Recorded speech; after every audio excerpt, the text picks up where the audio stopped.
Moshi moshi. Well, Wah, wah, wah. How are you? I'm good. Had a nice day today. Very chill. Mostly spent time with Miss Clover. Miss Clover. Yeah, she had her training, and then we went to the dog park, and then we just had a nice, quiet evening after that because she was all tuckered out. Wow, that must be nice. Yeah. She got super muddy at the dog park because it rained a little bit earlier, Oh, and no. so she was like a different color dog when she came back.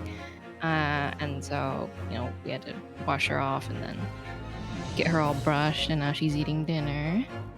And then I've been working on the AtCast video. Wow, so long. I know, it's been so long. I was like, I gotta do it now that I don't have a convention or anything. Just when was the last time we put up one? A couple months ago. Let's see. Earlier in the year, I think. Let's see. Oh my god, the last one was the Christmas episode. From But I put it up in May. let's see. Was this wait. When was this? Shoot, let's see.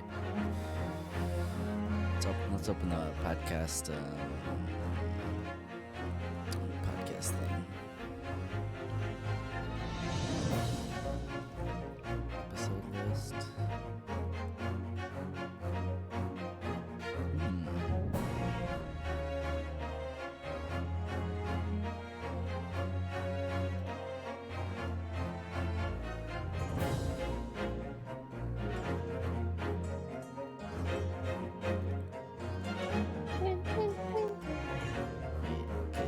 Fall 2019?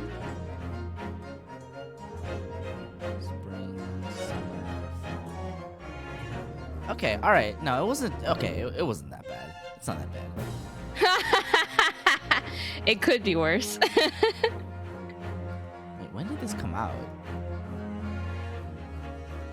Episode notes? No, that's not helpful.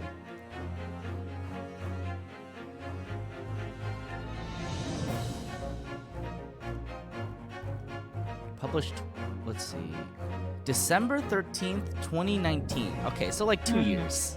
Yeah. Almost 2 years exactly. Actually, that's not terrible though, because we've only had exactly 30 episodes since then. Wow, that doesn't seem like a lot. It's because we slowed down the pace like this year. That's true. Maybe it was last year. Where we started doing monthly episodes. Yeah. Because I think back then we were still doing bi-weekly ones. Mm.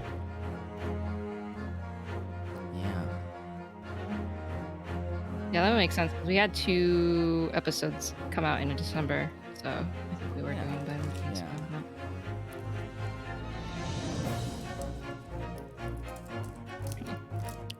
It's fine.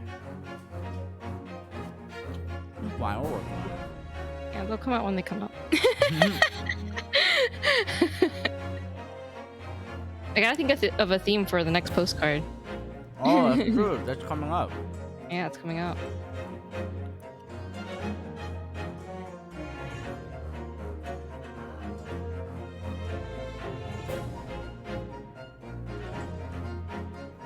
How was your day?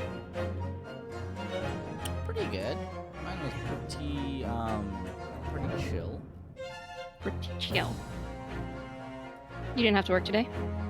No, I didn't. Good. I did not have to. Which was nice. Take that, capitalism. Mm-hmm. Not today. I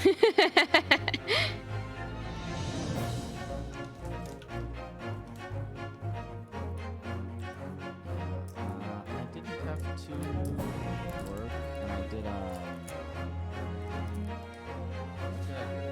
I got up. Neat. I worked on my keyboard. Oh. And then Oh, I made some fried rice. Mm.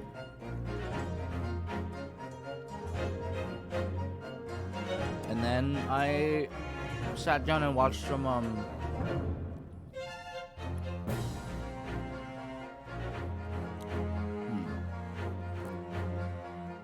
what did I watch? Oh, I was watching Until Dawn. That was it. That's what it was. Oh, I okay. couldn't remember the name of the game. Yeah. Oh my.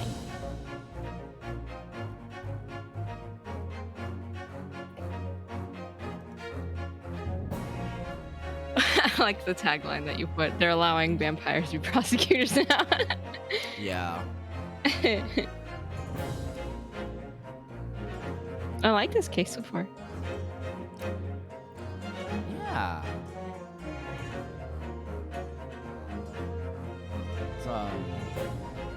It's been interesting. Mm-hmm. It's been interesting.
All right, are you ready to start? Yosh. Let's play some Aces of Attorney. Yeah. Beep, beep, beep, beep. Oh, Sean. 1 year subscription. Yeah. Yes. 12 months of Majima dancing. Congratulations. Happy anniversary. I think that means you get the 1 year subscription badge, I think. What? You get the full glasses in the suit. But they don't display for Sean. Yeah, they don't display.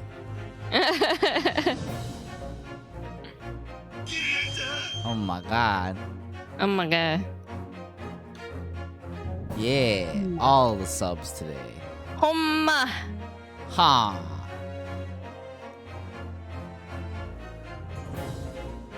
Magic Steve 46. Thank you. You can now use the new emote. Ha ha ha!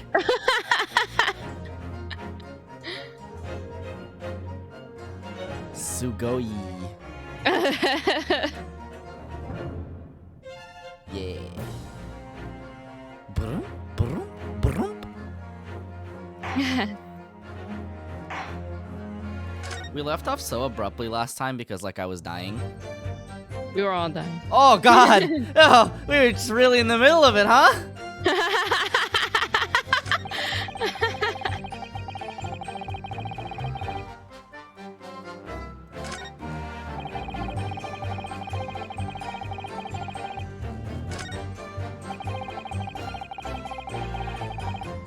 Okay, I just remember we're going after middle guy because he was just so suspicious. Yeah. Can't have been anyone else inside that carriage, or we all would have seen. But my man says that he couldn't have seen.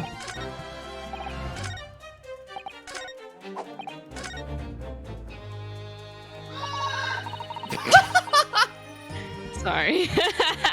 He's playing Faz. Ah, I see.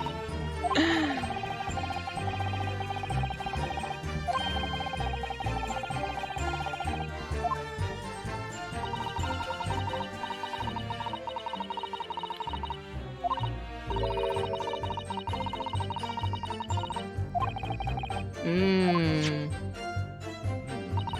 Gotta go up there. Mm-hmm. That's a good idea. Could they have seen what they are claiming to have seen? Blood on both hands of the assailant. Okay, so we disproved that with the glove, right? Or have we not done that yet? I think so. Mm-hmm.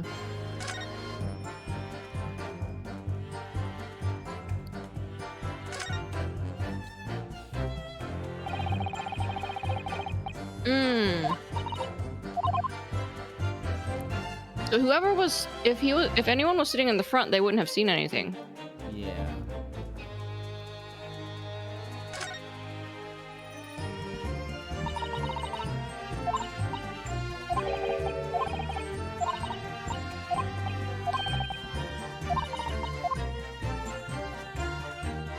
I think they were both in the back seat though. Yeah. Oh, Jesus. I guess we'll just, like, press everything again, because I don't... Yeah, press everything again. Mm-hmm. No, the evidence tells us otherwise. We have the gloves the defendant was wearing on the night in question in the court record. Well aware of that, sir, but nevertheless, I know what I saw and I stand by it. A man had blood on both his hands. He's defiant, even in the face of hard evidence. He's steadfastly refusing to admit that he might be mistaken about what he saw. But why? Your reasoning is dire. Hello. Welcome, Matt. Man. One hand or two, the salient point remains unchanged. Minutes after the grim crime, the victim's blood dripped guiltily from the accused's fingers. Hmm. Hold it! Don't try to downplay this. Whether or not you saw the exact moment of the crime is a matter of fundamental importance, as you well know. Oh boy. Don't do this again. Oh, I hate it. Crying out loud. We all know that no one else could possibly have done it. I was just trying to save us all some time. You have a loan of 20 guineas outstanding with the defendant, do you not? Had you hoped to release yourself from that financial burden by ensuring the defendant was found guilty?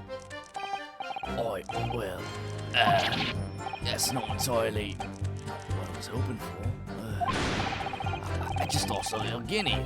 10. I backed the wrong horse in the derby, that's all. I was going to win it all back. There's a fixture this weekend, that's a sure thing. Huh. A little guinea or 10. I'm a banker. No one bats an eye if I borrow a little spending money for the weekend. Judge is like, maybe you shouldn't do that. What are you admitting in court right now? I think you may have revealed more about your character than you bargained for, sir. This witness's scruples are not on trial here. Proceed to the next witness. Is that really how it's supposed to work?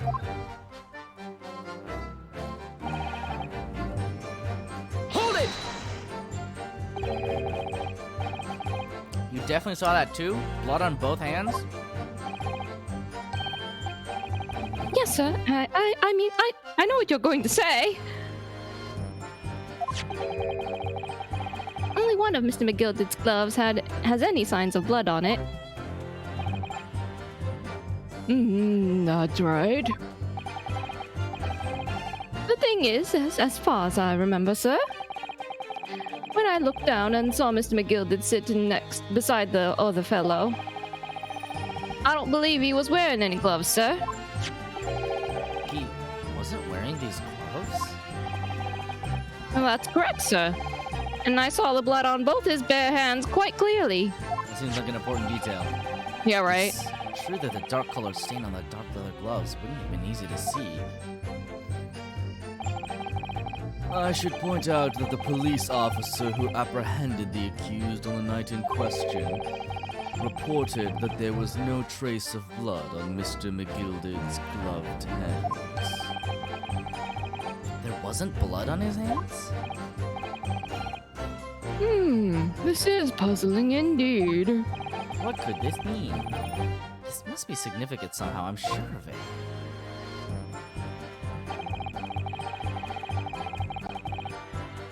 Hold it! You didn't see anything? Oh, yes, sir. No, sir, I didn't. Very sorry about what I said before, sir. Very sorry, yes. I think it was very wrong of me to make up stories and say I saw him stab the man. Wouldn't you agree, sir?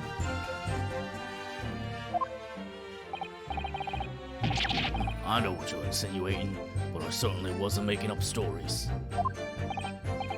Still, to say you saw nothing isn't quite right, is it? No, sir. I saw nothing at all.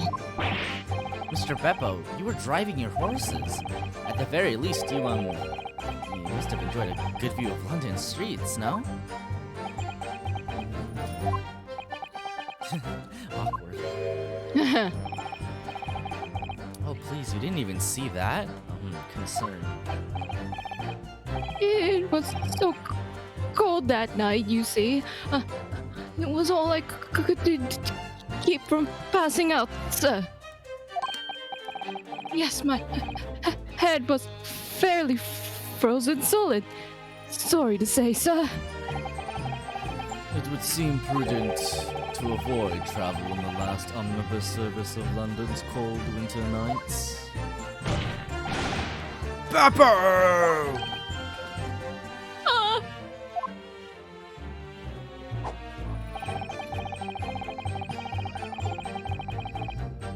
Hold it! And everything you saw of the incident was through the skylight on the roof of the omnibus. That's right. It was fiercely cold that night. The glass wasn't frosted over. Oh, yes. I remember I was shivering. It was so bitter. Which rather begs the question of why the pair of you were sitting on the roof deck in the first place. Well, I don't know with this young fella, but couldn't enter the cabin. Oh? Why not? It was locked from the inside. Tried knocking, but no one opened the door. It was locked? That's right. It's a public bus service, for peace sake. It's not what I call fair play. Yes, I had exactly the same experience. I tried knocking, but the gent inside just gestured at me to clear off. So I had no choice but to climb up to the roof deck and look down longingly into the warm cabin below. Oh my god. Oh, that they're feels like bad. they're like sad Victorian orphans. Oh. But I can assure you I wasn't just looking down.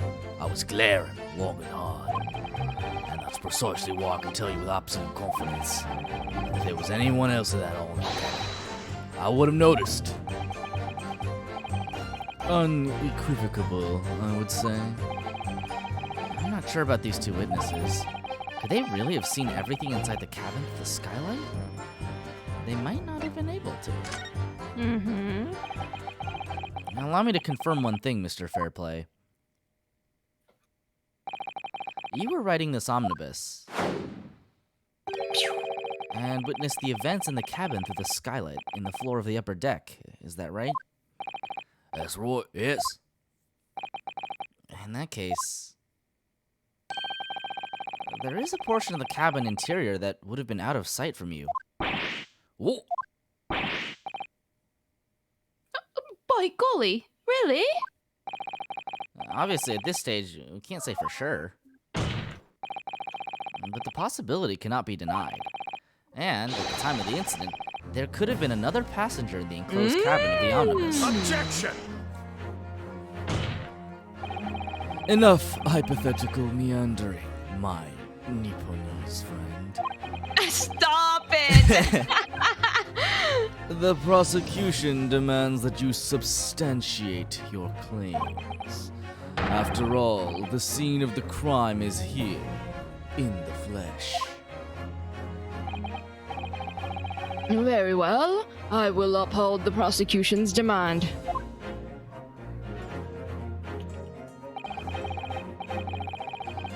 You will identify the area on this cross-sectional plan of the omnibus. Where exactly in the omnibus are you suggesting that this potential extra passenger could have been situated? I mean, like, if they're looking down here, they can see here, but they can't really see Yes. here, right? Yes. Take that! Oh, I was thinking. Take that! Both rows of seats on the roof face in the direction of travel, whereas the seats in the enclosed cabin face each other, which means the visible part of the cabin, which passengers on the roof deck can see through the skylight, is as I've drawn here. Oh, They could have clung to the ceiling above the seats. I was thinking about that, like a Spider-Man sort of situation. That's right, my lord. As you can see, the seat opposite the one on which the victim and his attacker were sitting is obscured from view. In other words, if someone had been sitting on that seat, bam. it's quite possible that these witnesses would have been completely unaware of it. Objection! It's quite possible some phantom was sitting there. You Nipponese have a forbidding habit of obscuring the truth with ambiguity. What do you mean? What does that mean? I don't know what that means either. I concur with the prosecution's rejoinder. What do you mean? In a British court of law, evidence is paramount. I cannot entertain this conjecture, counsel. That is, unless you are able to put a name to this mysterious passenger to whom you allude. Can you, Mr. Naruhodo? I honestly don't know. Who could it have been? Who could have been in the other seat, which was out of sight from the witnesses on the roof deck? I have an inkling. Sounds like Philip wants in. I can hear him. Philip! I understand, my lord. The defense would like to put forward a name. You are a fool. That response was a desperate attempt by a man who has no notion of his own limitations. A toast to hard lessons not yet learnt. Let us not delay, counsel. The defense is still to name the passenger in the other seat. This could be it. This could be the chance I've been waiting for to turn the trial in my favor. On that night, on the night of the murder, we can look into investing in a cat cam and get so many views. God, you're right. The person occupying the seat in the omnibus cabin that was obscured from view was... Take that! Take that. the passenger in the enclosed cabin that the witnesses on the roof deck failed to see. Has to have been Mr. Magnus McGilded.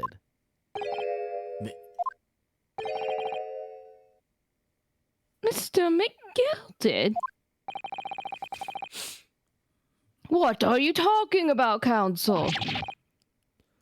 That's the name of the defendant. Objection! Oh! Oh my god! Bro! If I desecrate this chamber by smashing my hallowed chalice, do forgive the discourtesy. My god, he just fucking... That's like the second glass he's broken here.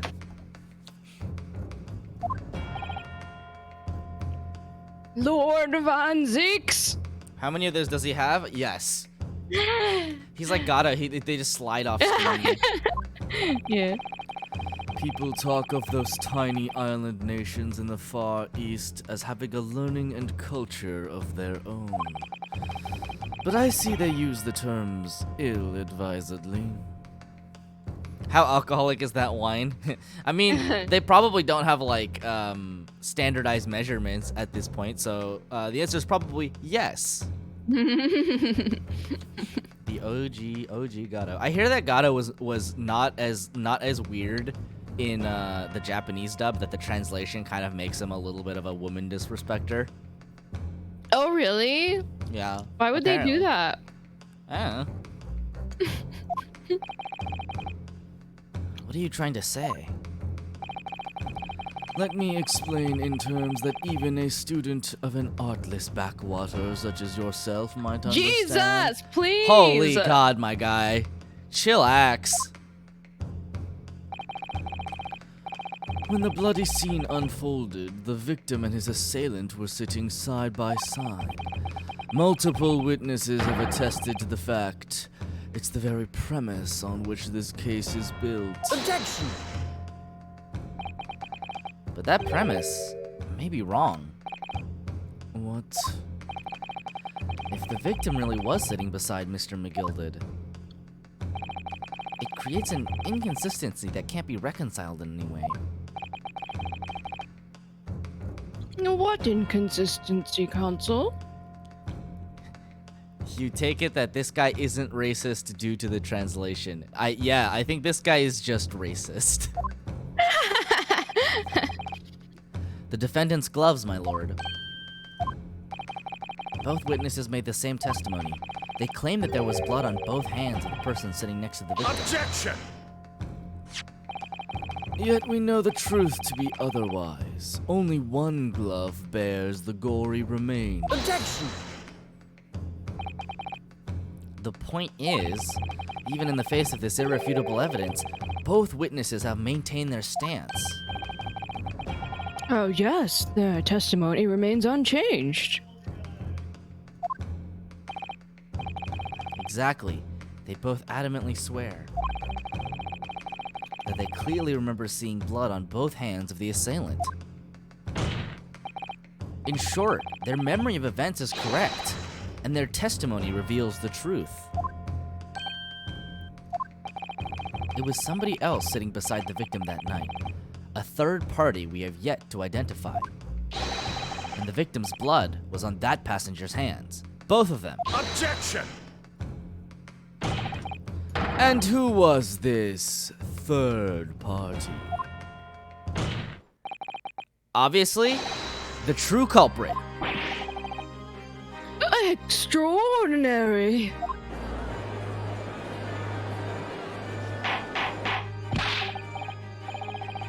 Order! Order! What exactly are you postulating? Objection! The defense's postulation is just that. Nothing more than conjecture. The witnesses have clearly stated that they saw the accused. Objection! But when elaborating on his testimony, Mr. Fairplay said the two of them were wearing hats, and I couldn't exactly make out their faces. Yes. Tops of their heads were obscured by the roof. I could see the rest of them, though. Yes, that's right. Both gents were most certainly hatted. Hatters do tend to notice such things, sir. And what particular styles of hat did the two gentlemen sport, Mr. First?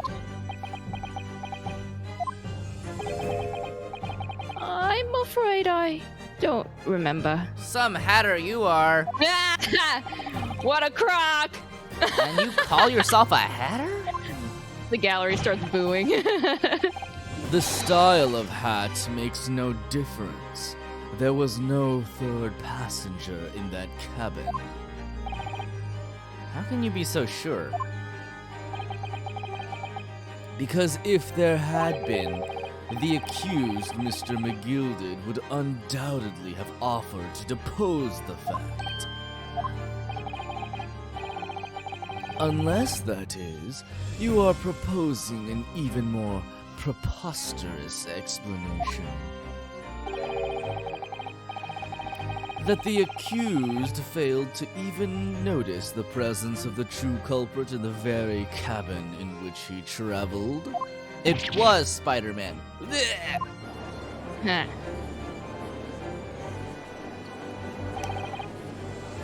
He's right. If there was another person traveling in the enclosed cabin of the omnibus, it's inconceivable that Mr. McGilded would have been unaware of it. Order! There is certainly a simple solution to this problem. Bring the accused, Mr. McGilded, to the stand.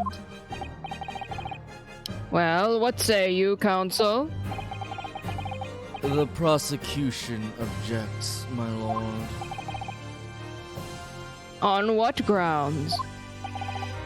As a suspect, he will have already made a full statement to the police. But what if there's some reason why he's unable to speak freely? Magnus McGilded is no uneducated ruffian. If it indeed turns out the man has been withholding information, you can be sure it will have been a most deliberate act. Wasn't he also asleep until after the crime happened? That is true. That is what he said.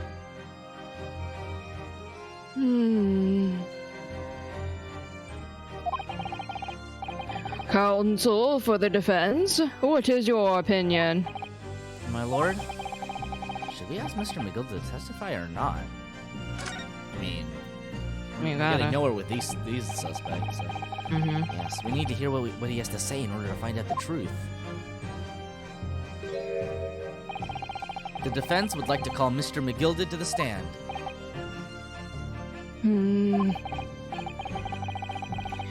In that case, I would like to hear the opinion of the jury. Oh, yes, I'll need a little time to consider this.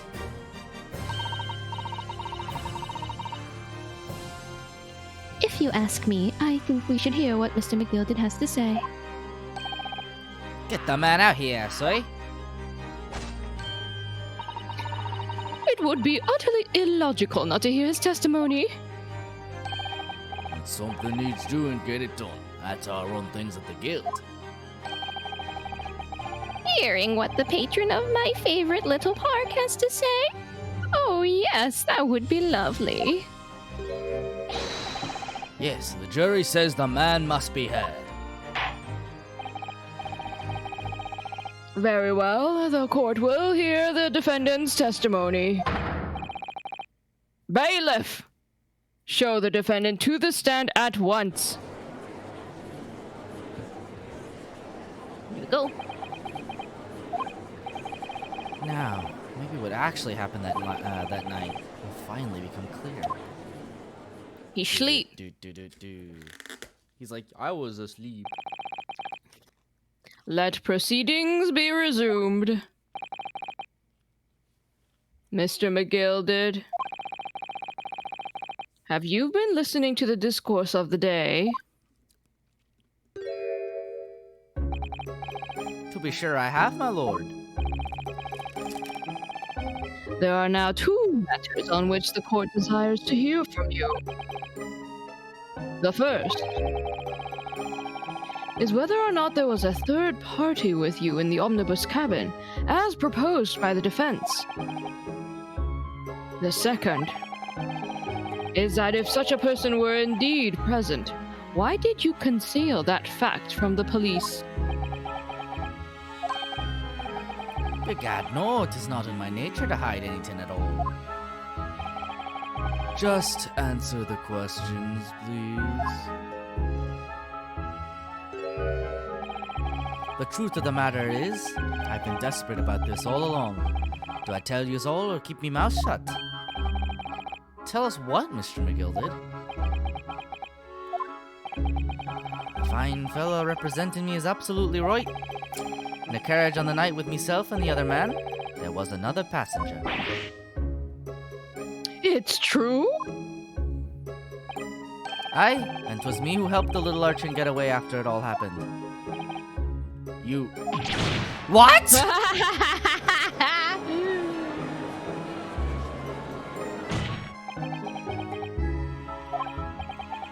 No, Magnus McGilded, that convenient excuse can't save you now. I'm truly sorry, so I am, Lord Van Zeeks. I'm sure you'll be wanting to know why I said nothing when I was taken in by the police. I do be having a very good reason, I assure you. Which was? The little child was just in the wrong place at the wrong time and not in any way involved, you see. What? If the police had known the wee one was there, they'd have assumed she'd done it. They'd have hauled her into his dear courtroom just like myself. I was only trying to spare that. Young hearts and young minds are easily damaged, my lord.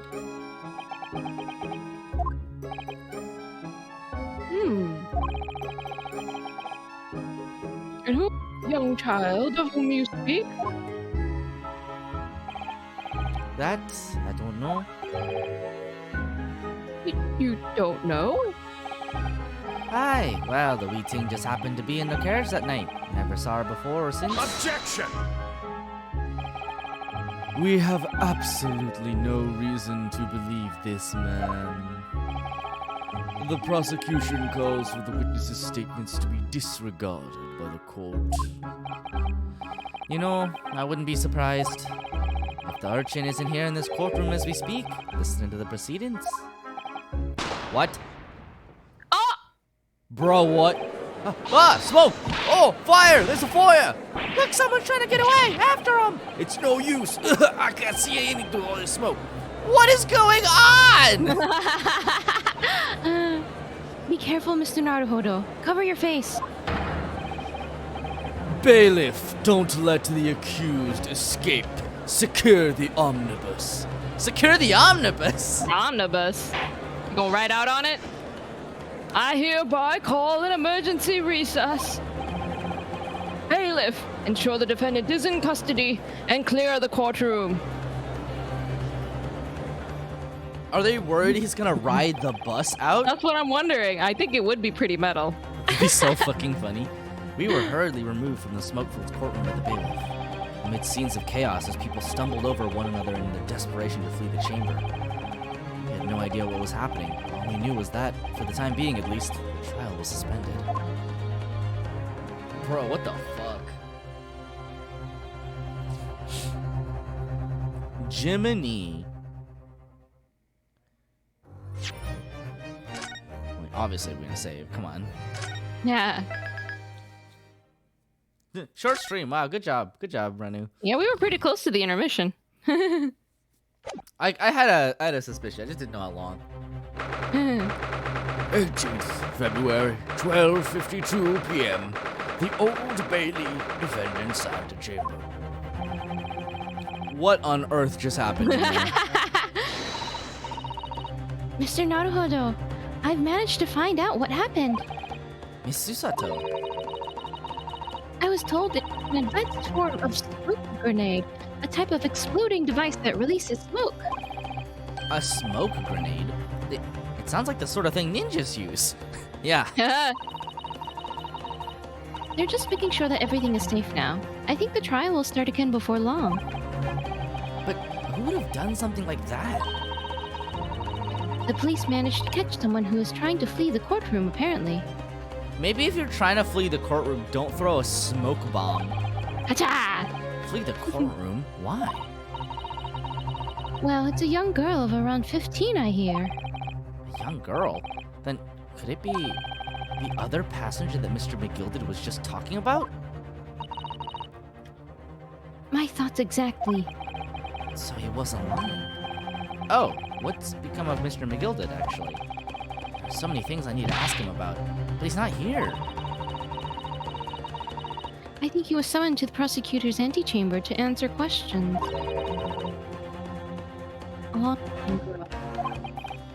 Who is she, I wonder? What was she even doing here at the trial? She was taking a huge risk. And for what possible benefit to herself? There's another matter that's troubling me. What's that? The 20 pence. Huh? Oh,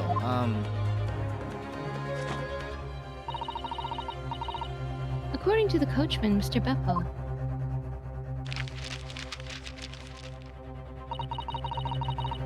he took 4 passengers that night at a fare of 5 pence each. That comes to a total of 20 pence exactly. but now it seems there were in fact 5 passengers. Which means the figures don't seem to add up again. She's right. That is strange. Counsel for the defense, kindly proceed into the courtroom. The trial will recommence in 5 minutes. Oh, thank you, officer. We'll go in straight away. Well. Whoever she is, I imagine this young girl will be asked to take the stand and testify now. I really can't imagine what she's going to say, but it could alter the whole direction of the trial. We'll know soon enough, Miss Susato. Yes. Yes. Yosh. Yosh. 18th February, 1 p.m. The Old Bailey Courtroom.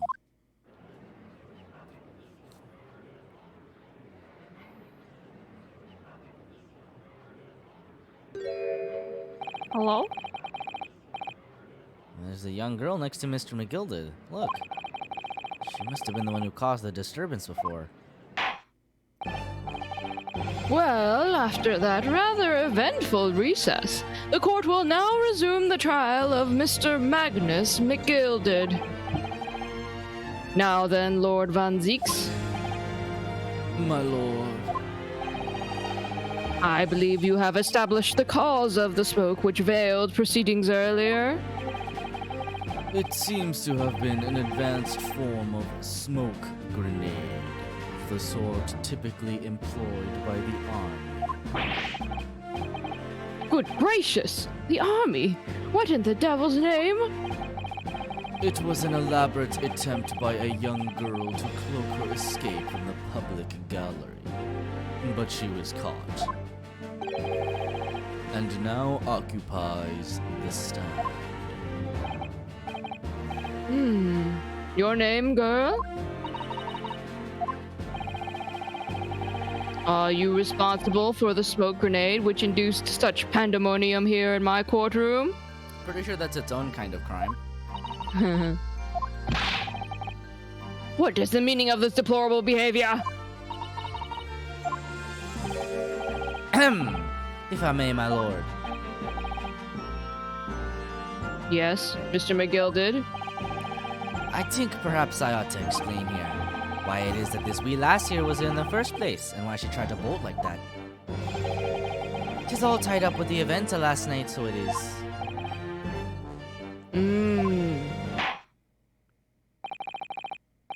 Very well, Mr. McGilded. Give your testimony. You will explain to the court exactly how this young woman is involved in the case. Just what did happen that night? It's not like a defense lawyer needs that information or anything.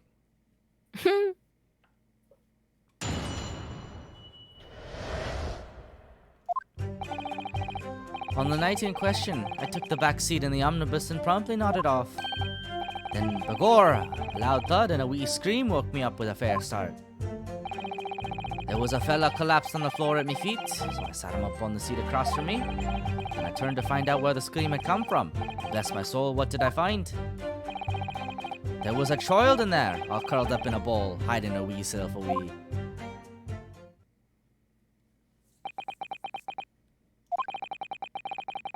I remain somewhat baffled, I confess. But from what I gather on the night in question, this young girl was indeed riding in the omnibus. Is that correct? 'Tis exactly as the defense counsel said. This last was the 5th passenger, my lord.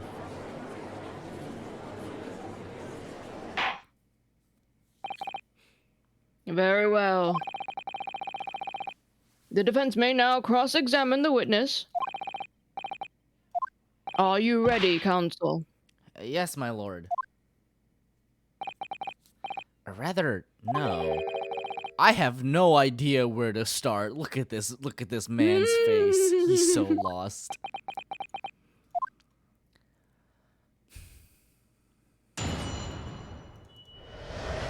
Then who killed the man? The 6th passenger. Spider-Man. Whoa. Hold it! And when you first got onto the omnibus, were there any other passengers already on board? There were not. The cabin was empty and there was no one on the roof deck either. You were the first passenger, as it were. I see. Aye, and that's why I took the back side as I did. It is the most comfortable, so it is. Could you explain exactly what you mean by the back seat? By all means, 'tis how you already described it earlier. I'm talking about the seat opposite the one in which the poor gentleman who was stabbed was sitting. Like I said, it is the most comfortable and where I feel most at ease. And of course, I enjoy gazing through the skylight from time to time as well.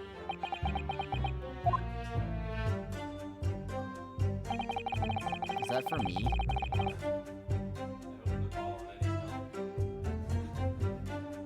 I've been delivered a glass of wine.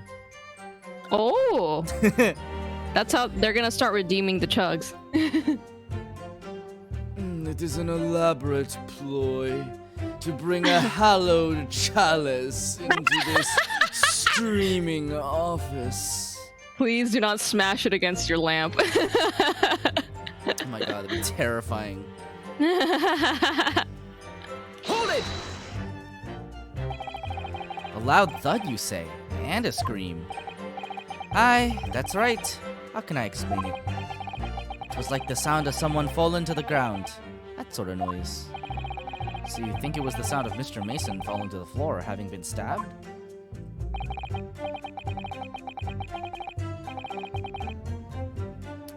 Well now, you'll remember I was asleep at the time, so I wouldn't like to see. And when the sound woke me and I opened my eyes, there wasn't a soul to be seen in the carriage but the fella on the floor. You didn't see anyone. Oh, we're hydrating. There it is. Does it count as hydration if I drink wine? That's what I was about to ask. Like, doesn't wine dehydrate you? Like, I'm pretty sure this is net dehydration. I do also have water here. You'll just have to chase it.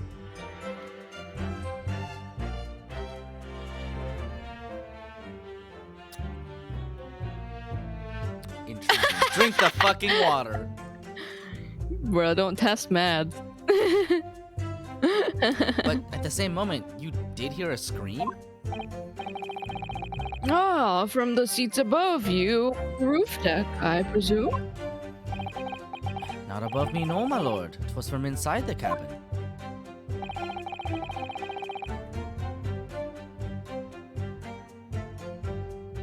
You do have a Pinot in the cabinet still. Jesus. Ah. I'm not chugging a bottle of wine. Are you trying to kill me for realsies? Don't you, like, get the Asian flush and everything? I think I don't. Oh, I think really? I don't. I think my mom gets it. I think my dad doesn't though. So I think I have that. I'm chugging a bottle of wine. Jiminy Christmas. Yeah, bye. But I wasn't altogether thinking about the scream. No, I was too stunned by the desperate sight before my eyes.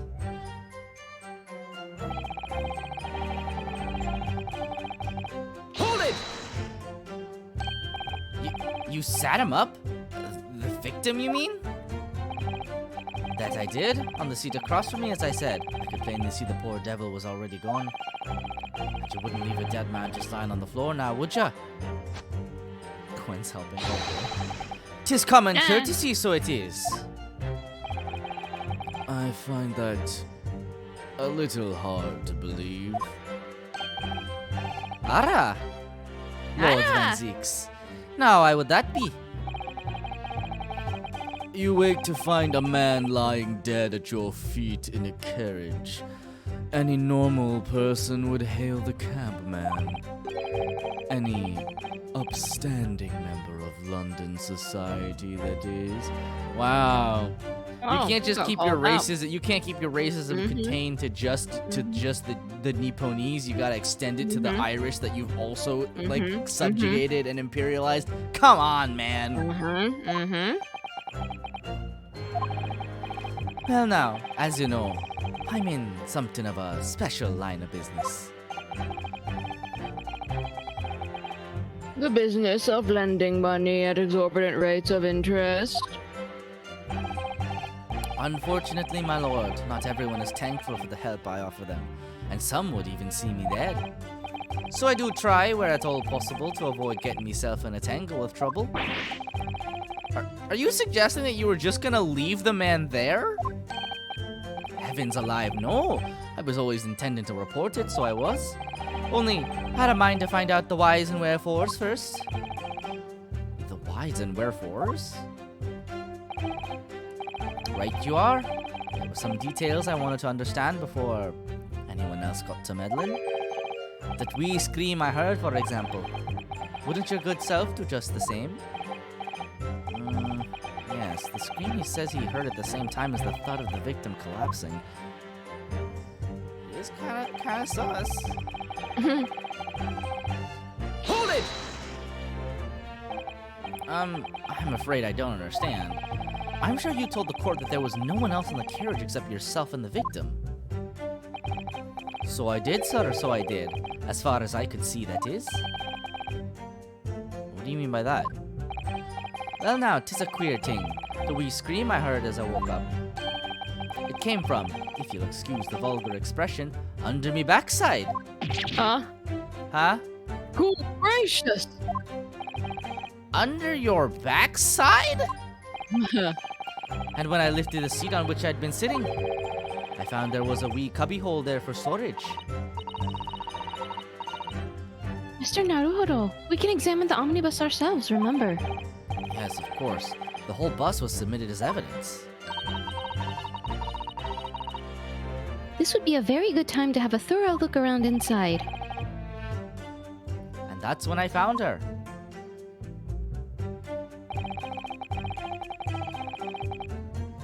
There was a child in there all curled up in a ball, hiding her wee self a wee.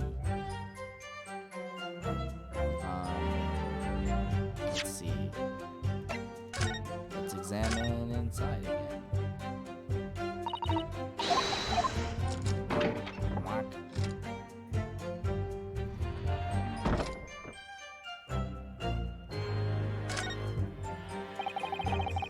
This seat looks reasonably soft, but it's actually rather hard when you sit on it. And only just wide enough for two gentlemen to sit side by side, really.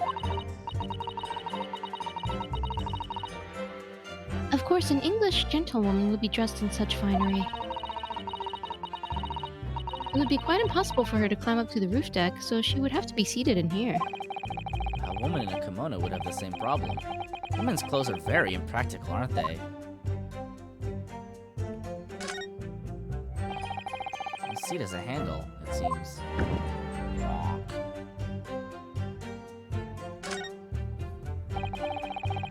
This is a storage compartment, but there's nothing in here. It's totally empty. Huh. Something doesn't seem right here, but I can't put my finger on what it is.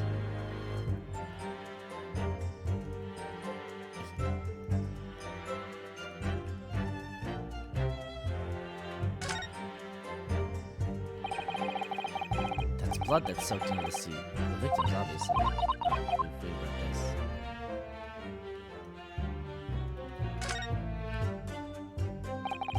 That's blood, isn't it?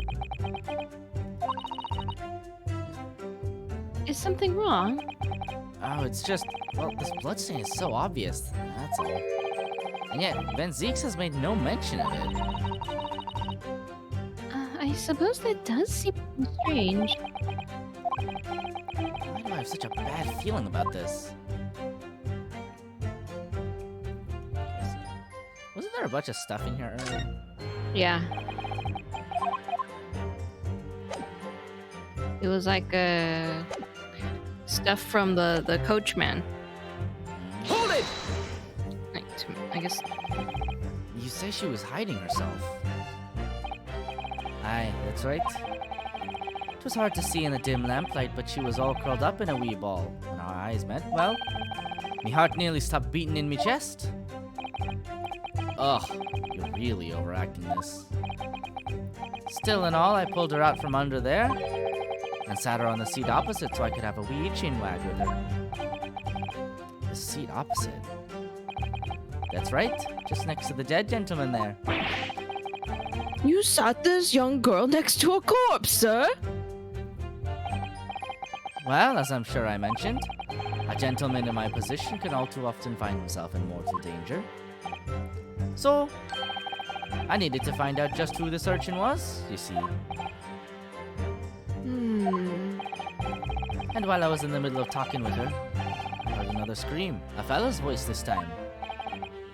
Presumably, that scream was Mr. First, who was sitting on the roof deck seats.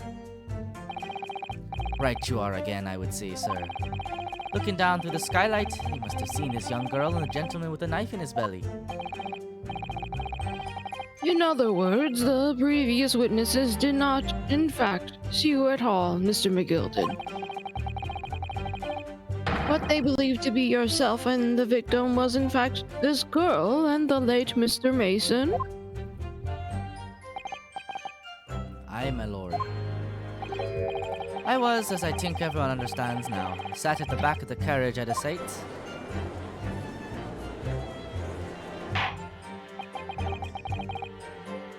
It is certainly plausible. The defendant is somewhat diminutive in stature. And readily confused, perhaps, with this young girl. After that, of course, with the scream from the gentleman over us, the driver realized something was wrong and pulled up the horses. Thank you. I've heard enough. The events as explained are clear in my mind.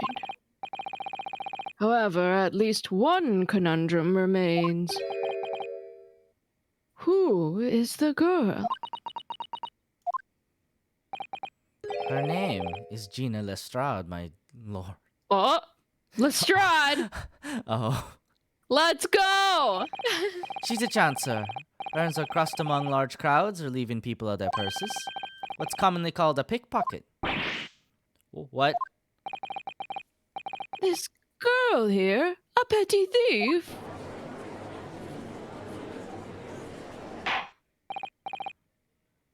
Order! Order! Is this true, Miss Lestrade?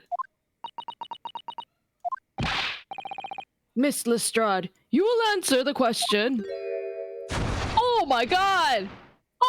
Oh my god, I can't believe the judge is dead. Holy shit. How dare you! What is the meaning of this?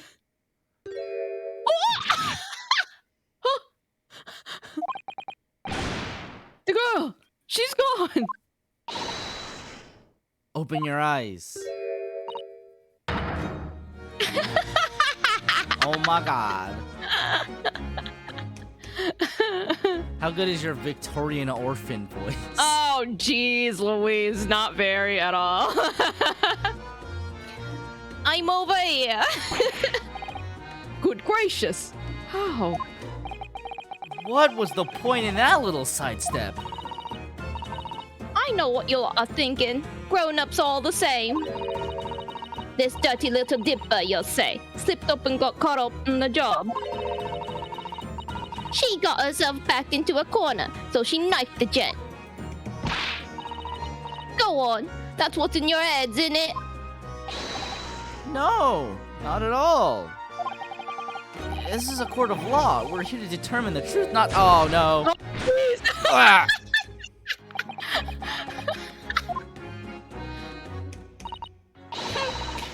Look, Knives are for cowards. Only thugs use weapons like that. All I need for what I do is these fingers. I'm a professional, alright? Maybe not in your eyes, but I got pride in what I do. Let me guess, you don't count smoke guns among weapons for thugs? Oh, this? Yeah, this was in a bag I lifted the other day, down where they keep the four-wheel drags.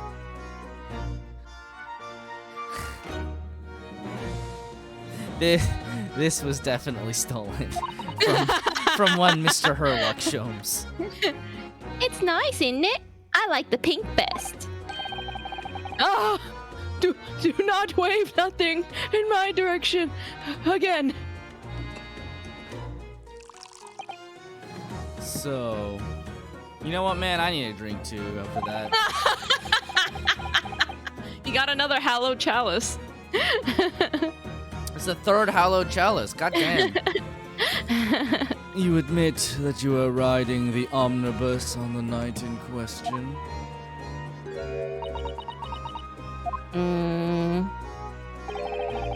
Tis all right, lass. You can tell her the truth now. Alright, yeah. It's just like the Irishman said. Wow, confirmation. The court accepts this girl, Miss Gina Lestrade, as a valid and significant witness in this case. Please don't hit me with another smoke bomb. Accordingly, young lady, we will now hear your testimony, if you please. You will tell the court exactly what happened in the omnibus on the night in question. Alright, if I have to.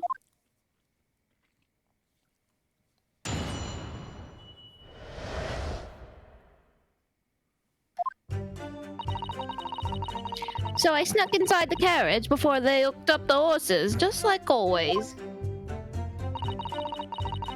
But it was a right old waste of time. I got nothing to show for me troubles that night. I'll tell ya, you can't see a blind thing in that hiding place. It's pitch in there. Then, after a while, I hear this loud bang. Nearly jumped out me skin, I did. And the scream just came out. It's because of that this swell found me. He did help me get away, mind.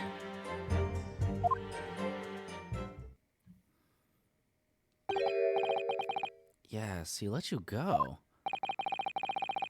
I fail to understand why you would let this street urchin go, Mr. McGilded. Oh, 'tis simplicity itself, my lord.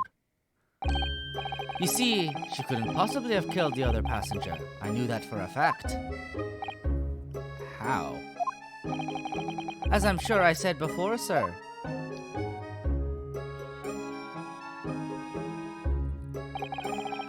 I was sitting right on top of the place where she was hiding herself. I think a demonstration is called for. This is where I was sat that night.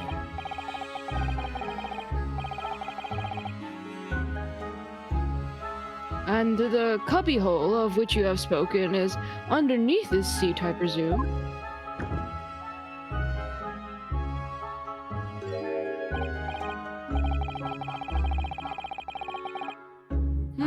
Yes. It does appear just large enough to accommodate someone of the girl's stature. Aye, but of course the wee lass was stuck in there.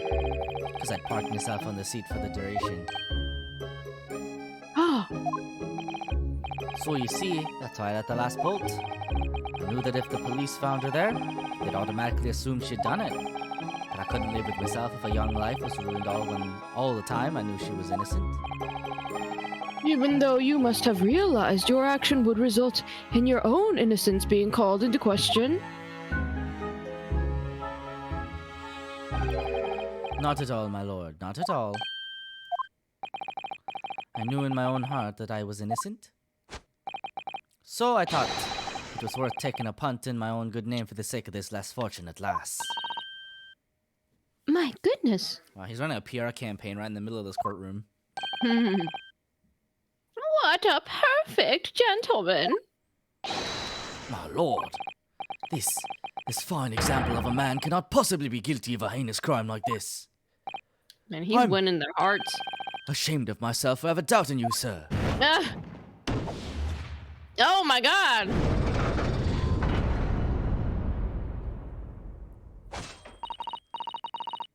With calm, calculated reasoning, one arrives clearly at the truth every time. Oh! Wow. I don't know if that was very logical of you, ma'am. Saints alive! All 6 members of the jury consensual in their leaning to a verdict of not guilty. I mean, I'm not quite sure about declaring that now, but Yeah, this is a little seems a little suspicious. premature. Yeah. Mr. Naruhodo, this is... well, it must mean It must mean what? that we're victorious. We've won? Are you sure? Objection! Don't feel like it. Oh!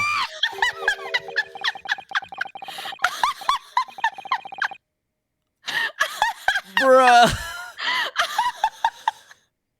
If the sight of my iron-heeled Wellington offends, pray do forgive the discourtesy. Literally, everyone's like, "What the fuck, bro?" This I mean, same. iron-heeled wellies, bro. He's ready to fuck you up. This really is a consummate example of the one monumental flaw in British judicial practices. Oh my god, dude. The music. Where evidence and reasoning should be paramount, emotion rules the day. Emotion? The witness's latest statement gives us a clear insight into his true nature. What do you mean, his true nature? Do you really think Scotland Yard would have made such a glaring omission? After the incident, the omnibus was comprehensively searched by officers of the police. Obviously, the interior of this cubbyhole, as the witness put it, was included in their investigation. The compartment under the posterior seat was full of the coachman's belongings. Yeah, okay, yeah. That's what I thought. It was like we saw it. We saw it was full earlier. Yes. Where did they all go?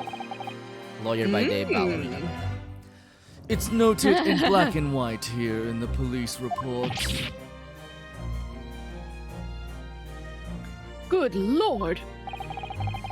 The evidence has been tampered with Yeah. in order to corroborate Mr. McGill's Yeah. story. Someone has unlawfully removed everything from under the seat. What? Yeah, baby. Order! How could such a devious contrivance possibly have been effected, Counsel? Naturally, we must acknowledge the deficiencies of the constabulary in allowing this to have happened. However, I assure you, when the omnibus was wheeled into the courtroom this morning, the compartment under the seat was not empty. Well, my Nipponese friend. Me? When the carriage was submitted as evidence, doubtless you examined it in fine detail, as would any self-respecting practitioner of the law. Pray, What did you find the condition of the underseat compartment to be? Oh, to be sure. The young gentleman will be able to clear this up in a jiffy. Sorry? Go ahead. You tell the court now, fella. How this is all an elaborate excuse by the desperate Lord Van Zeeks?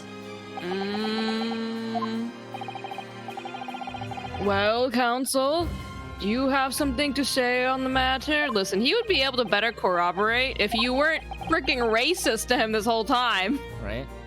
How am I supposed to answer? What can I say about the state of that little compartment under the seat of the omnibus? It wasn't empty. We gonna be honest. I really don't know if giving this answer is helping my case as counsel, my cause as counsel for the defense. But as far as I remember, at least, Our boyfriend would not want us to lie. Santa's the ultimate judge. It's true. Santa! He's deciding if you're naughty or nice. Yeah, exactly. When I That's why first he examined the compartment, I'm fairly certain there were a number of articles inside it. Yes. Are you sure, counsel? Ara! Be whist? What are you saying now, you daft daw? I thought you were on my side here. Ooh. Ooh. Ooh. Spicy. What game are you playing? Your task is to defend the man in the stand. What? Why are you mad? We corroborated with you. Why would you say something to compromise his position? What is wrong with you? Dude, we can't do anything to please this guy. No. As the advocate for the defense in this trial, I confess, I'm still not entirely sure where I stand. But it seems to me that I should state what facts I do know as clearly and honestly as possible. Interesting. 'Tis not altogether pleasing, fella. I'm simply telling the truth, Mr. McGilded. Well, don't forget what you're supposed to be representing my best interests here, lad. Now then. A fella's memory is a curious thing and not altogether reliable. No, the court must consider the facts. That there cubbyhole under the seat is as empty as the devil's heart, so it is. Do you think perhaps it would be in your best interests now to admit that you might have been mistaken? Why do I feel like something's not right here?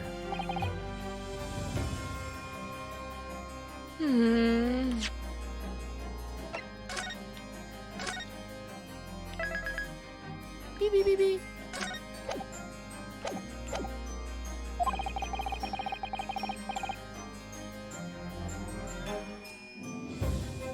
I should like the jury to weigh in on this matter, I think. That compartment is designed to house equipment used to maintain the smooth running of the carriage. Guild's rules state an omnibus should be properly and fully equipped at all times. So it certainly wouldn't have been empty on the night in question. But isn't that irresponsible? That money-lending fleecer and a pick purse a lion! Oh.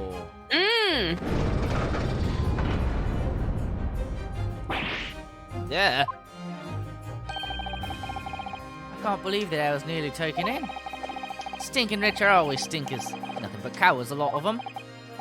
What? Oh no. It's a trick? Of course it's a trick.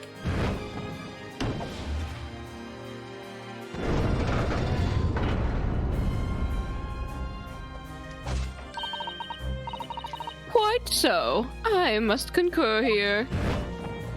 Wait, didn't you already... I guess you're changing your vote. I guess so. With calm, calculated reasoning, one arrives clearly at the truth every time. You changed your vote! Yes, but every time a different truth, it seems.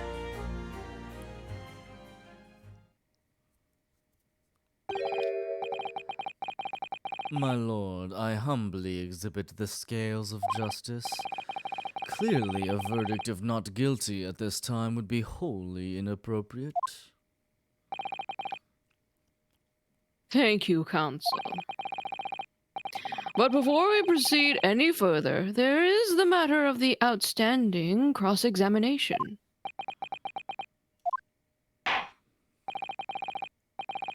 Counsel for the defense, begin your questioning of the witness, please. Yes, my lord. What just happened? The whole balance of the trial just shifted, almost beyond recognition. The Reaper of the Bailey is at work, it would seem. No, you did this to you! You did it.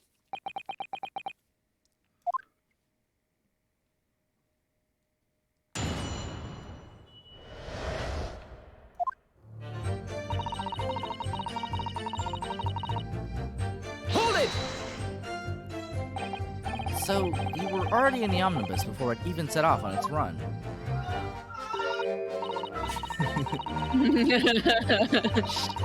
Well, yeah. I mean, what's the point of spending a joey to make a few bob, eh? That's a rum idea, isn't it? I suppose she means there's no point in spending money to make money. It actually makes sense.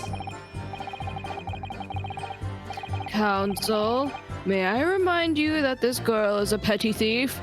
Kindly refrain from entertaining her tenants. Well, that does clear up the little mystery of the fares and all. 4 paying passengers at 5 pence apiece, making the 20 to which the cabman testified. And 1 little scapegrace riding for free. The red Concova driver always goes for some grub before his last run, see? Ryunosuke just translated, yeah, he's just like, man, English is poisoning me. I could actually begin to understand that. So that's when I slipped into the carriage and get myself hidden under the seat. Nice and easy, right? But your hiding place is a storage compartment, full of equipment for the coach, no?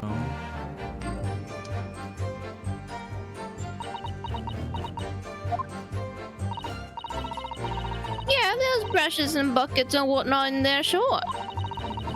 I always took all that out and cram it in a corner somewhere. No one ever seems to bother much. And yet, according to the report filed by the police officer who first arrived at the scene, the compartment was full of such paraphernalia. Well, I don't know nothing about that. Bro, she's a paid actor. Like I said, I moved all that stuff out so I could hide under the seat. That's all I can tell you. It seems we've reached the end of that line of inquiry. Continue.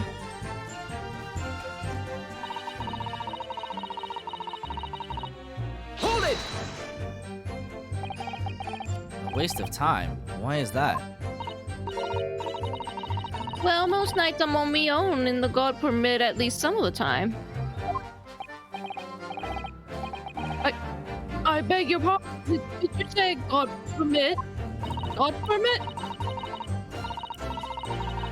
Oh, yeah. Well, that's what my kind call it. You'd say the omnibus, I suppose. What? The point is, any normal run, the carriage ain't got no one in it for a while. And that's when you come out of your hiding place and get away. That's it. Only that night. This coat was sat on me seat from the start. And he ain't budged the whole way, did he? Not 1 inch. I was totally stuck. Do you mean to tell us that you were present in the carriage for the whole duration? You were under the seat the entire time while events unfolded in the unclosed cabin? Yeah. Right, mister? To be sure. I was as shocked as anyone. You don't expect to lift a cushion you've been sat on and find a child, now do ya? So this Miss Lestrade couldn't possibly be the culprit then.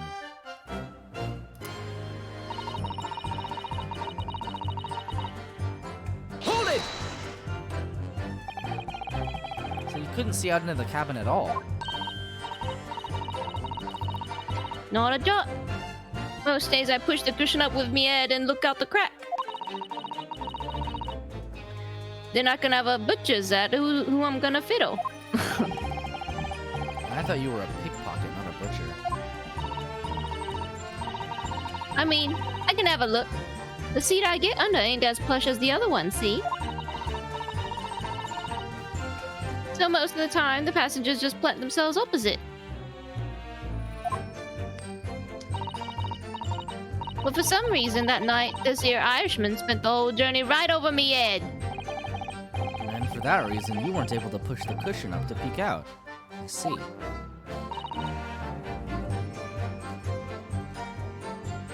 Truth is, I ain't too happy in small dark places. Feels too much like being thrown in the clink. But it's the only place to hide in them carriages, so it's Upson's choice. Why doesn't she just stick to picking people's pockets in the open then? I'd say there's some reason that she's not letting on, judging from her demeanor. So anyways, I was a bit scared, but I had to just stick it out under there. Nothing else for it.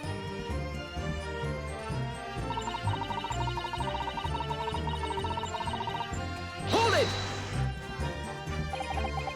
When you say a loud bang, do you mean the noise of someone falling to the floor? Could have been, I suppose. I don't remember so well. When it made me jump. And you let out a scream, involuntarily. That's right. And then I felt the cushion over me get lighter all of a sudden. Presumably when the defendant got up in order to help the victim, yes. Or not. It could equally have been the moment the accused stood in order to stab his victim, could it not? Well, girl, did you see what happened at the crucial moment? Yeah, I saw it. Bro, what? I pushed the cushion out of quick butchers while I had the chance, didn't I? The Irishman was sitting up the bloke what had fallen on the floor on the seat opposite. That matches Mr. McGilda's account, of course. But then, the fella suddenly turns around and looks right at me! I sunk back down again, but it was too late by then. I should have never have risked looking.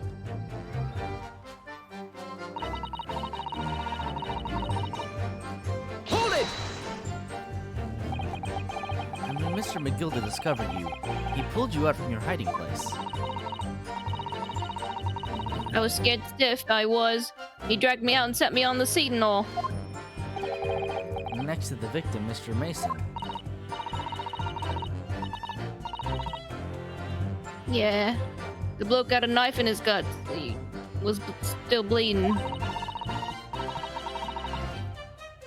Then the carriage lurched a bit and he ended up falling onto me. How awful. Both my hands got covered in blood. It made me feel sick as a dog. Both her hands covered in blood. That must be what the rooftop passengers saw. After that, I believe you talked with Mr. McGilded for a while, is that correct? He asked me some stuff. Wanted to know my name and what I was up to and that. Then I heard something from up above. Someone screamed. Yes, Mr. First on the roof deck, one would presume. Well, I didn't want no one seeing my face, so I didn't look up. Then the horses were drawn up smartish, and this here Irishman says to me, "Get back under the seat. I'll see that you can get away later."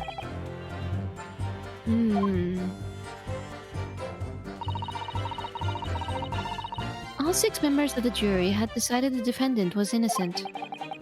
For one brief shining moment, yes.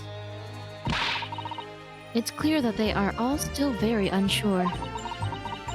If we could just find some conclusive piece of evidence among this new testimony, I'm sure we would clinch the verdict we want. Yes, I think you're right. I have this niggling feeling. Something's bothering me, but I just can't quite put my finger on it.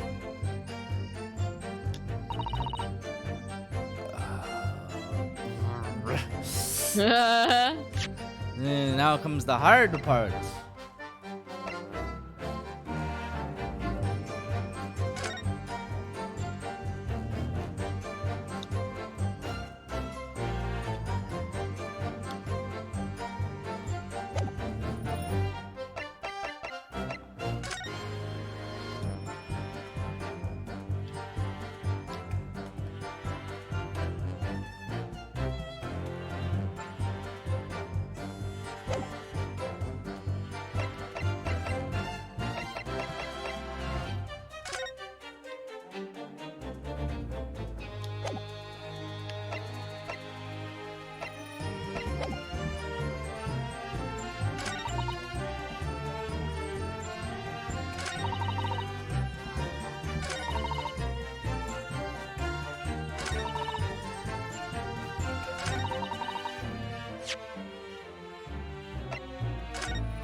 So funny that this is the Phoenix Wright omnibus.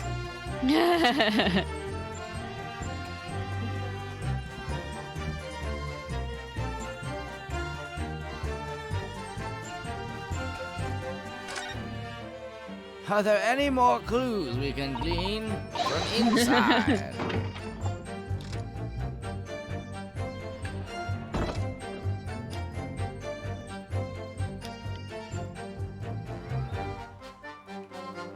No Spider-Man hanging around? Quite. Yes.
Well, dang.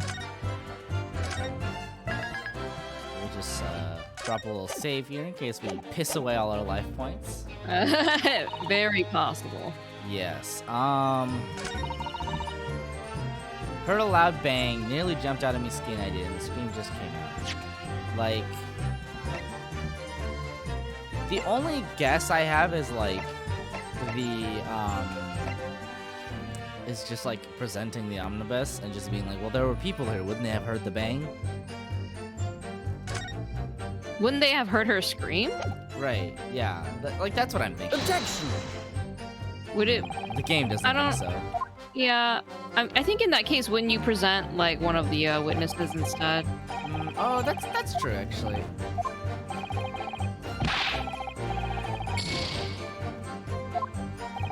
Maybe the driver or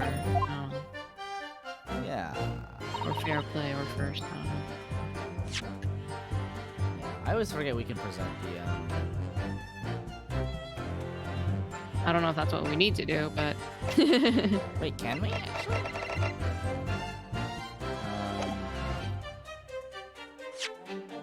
Hold on.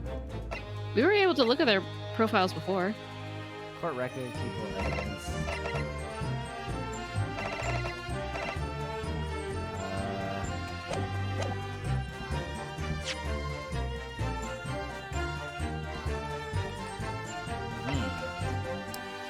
I don't see which button does it, so we might be on our own. Huh? Like normally there's a button that like lets you switch to people, right? Well, yeah, but what if it's one of those things where they didn't put it down there? Ugh. Oh, let me see.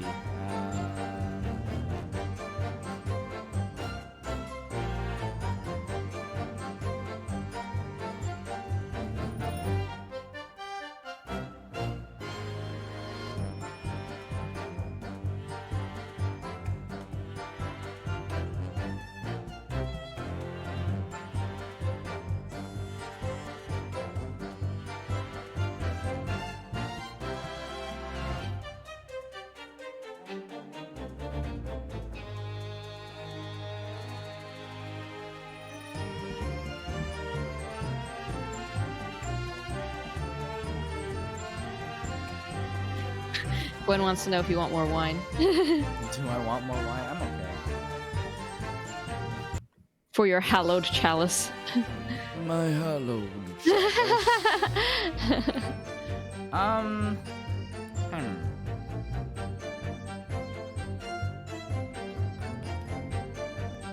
He says... Wait, let's see. Managers, this is traffic, but...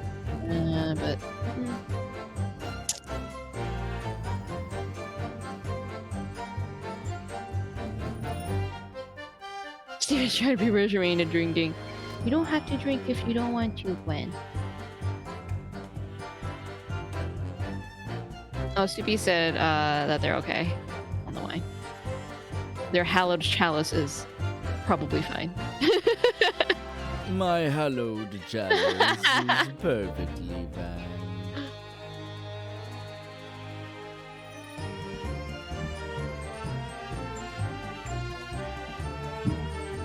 I explicitly said don't pressure, Josh.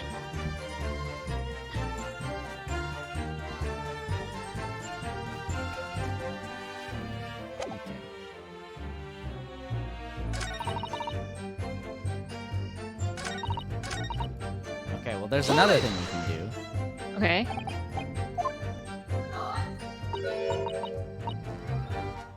We'll just look at him after every statement. Oh.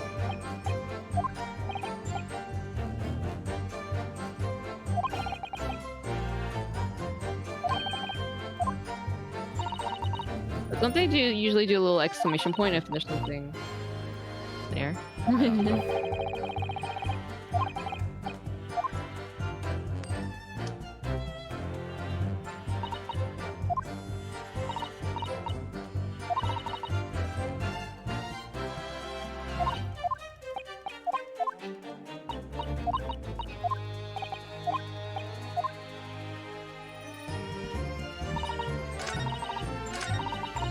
Hold it!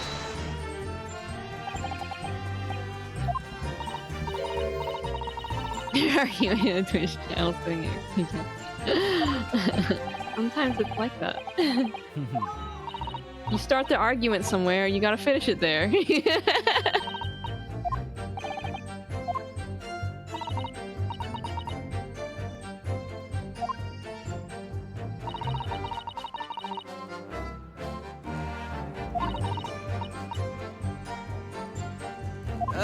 Ooh, nice tooth. Oh, bless you. Oh my goodness.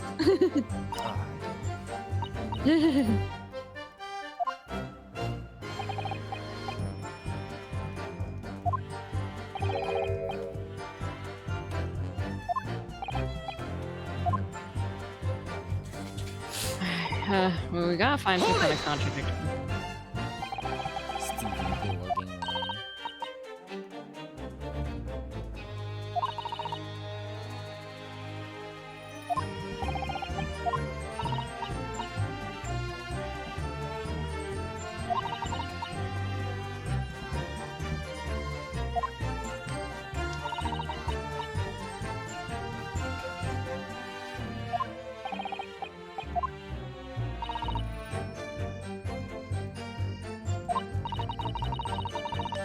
Well, now. Ah! Excuse me. Is something wrong, Mr. Got McGilded? him. Yeah, it must have been something we pressed later. Hmm. Oh, I do apologize. Is there something the matter, Counsel? I'm just wondering if Mr. Lestrade's last comment made something occur to you, perhaps. You seem to be thinking something to yourself. Oh, no, 'tis nothing important. I was feeling bad for the poor lass is all. I remember feeling desperate myself as a young lad. Shut up in the dark. 'Twas terrifying, so it was. Caught in 4K. I see. Yes, I'm sure we can all sympathize. I'm so scared of the dark now. Aye, and I don't know about yourself, but I find that the darkness seems to make everything you hear seem to be that much louder as well.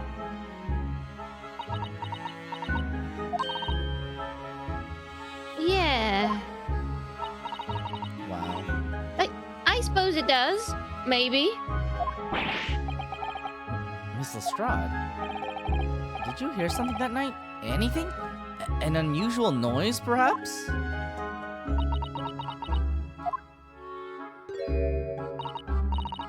Nah, not really. All I could hear was the Irishman snoring. But Jabers, there's no need to tell the whole world of me foibles, you little scamp. What a pity. If only Miss Lestrade had heard something, it might have given us a vital new clue. Yes. What should we make of that last statement of hers? It's very important. My lord. I believe the statement just made by the witness is profoundly important. Profoundly important, but she just said was that she heard nothing. Okay, come pour me more wine. You're jealous. Fill my hallowed chalice. Yes, which is the profoundly important point. I'm almost sure of it. I don't know if it's actually important, but it feels like it is what we need to do to keep the case going. Let's keep going. I'm almost sure that I don't understand the inner workings of your Eastern Mind Council. So mysterious, I must say. I do declare. Exotic. Nevertheless, Miss Gina Lestrade, you will supplement your formal testimony by repeating that last statement, please. What? Supplement? Oh, what are you on about? Don't give me all your fancy talk. I know what you're trying to do. Well, it won't work on me. That's right. Insult the judge. Always a good move.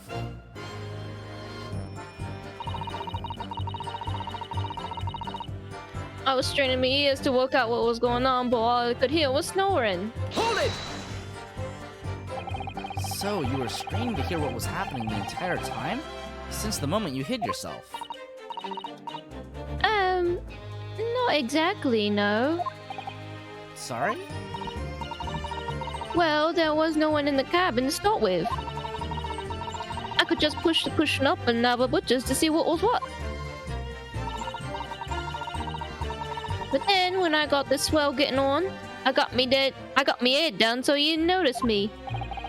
Mr. McGilded sat on the seat under which you were hiding, correct? Yeah.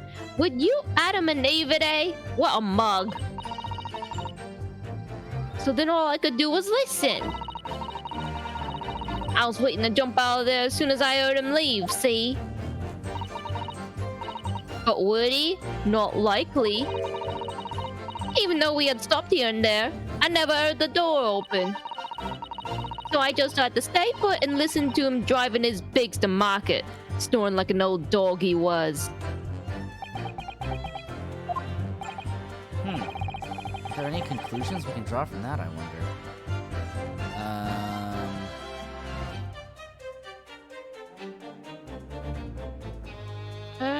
Wait, so she said she didn't hear anything, not even the door open? Miss Lestrade? What you have just told the court, I don't know, but we're pursuing this line of logic. Is clearly at odds with the facts. At odds? Are you sure, man? Absolutely. It seems my learned Nipponese friend is not as dull-witted as I feared. Why you gotta compliment us and be racist in the same breath? So Van Zeeks realized it too. Okay, are they talking about when the coachman stopped the carriage and busted in or something? I don't know. Anyway. I don't remember. It's been a bit. Counsel, I must insist that you bolster your claim with evidence, or some complicit party's name at the very least. Okay, can we present a person? I think so. Yes, my lord. I expect you to demonstrate this alleged contradiction to the court. According to Miss Lestrade, while she was hiding in the omnibus that night, she heard nothing but the sound of Mr. McGilded snoring. Think, Ryunosuke, think! Think, Ryunosuke, think! There's something else she should have heard.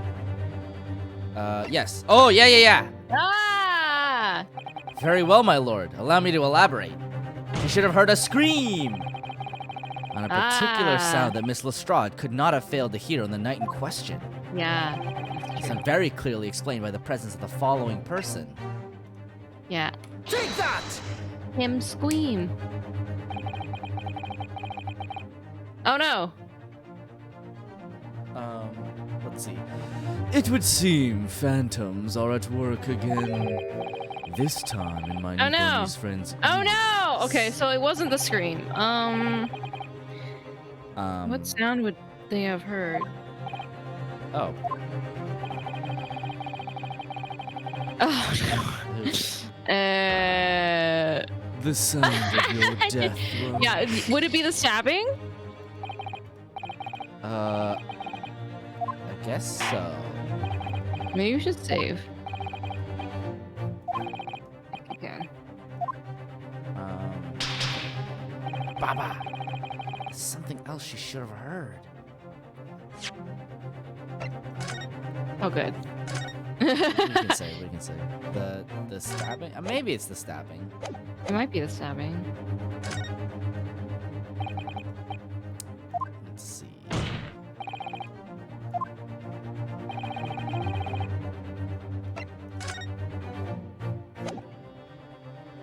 Take that! No. Was it the coachman?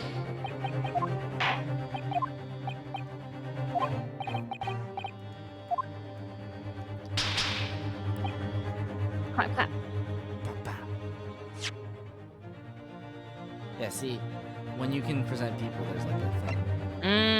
Okay.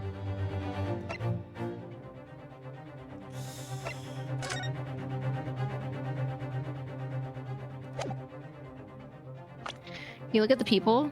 Yeah.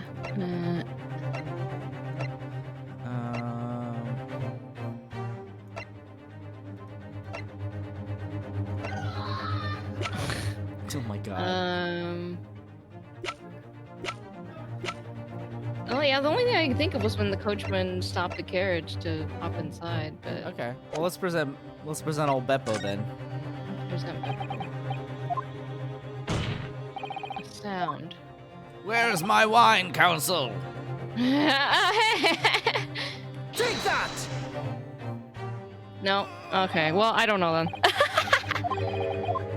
The only other person there is Bruce Fairplay or Magnus McGilded. Yeah. Soupy said wine. Clap clap. Steven wants like a decanter now. Of course he does.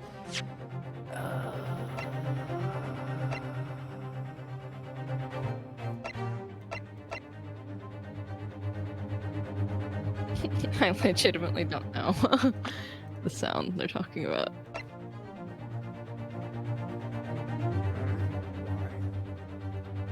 All right. Wait, take the bottle back. You'll Okay, need it. You're right. I'll have it. You know what? The rest of this wine is mine. We'll have a little fun tonight. I mean, she should have heard him not snoring for the stabbing, maybe? I don't know, and I wasn't paying attention. Feels like I wasn't paying that much attention. I'm not gonna lie. What other sound than snoring? Chug opportunity. That's terrifying.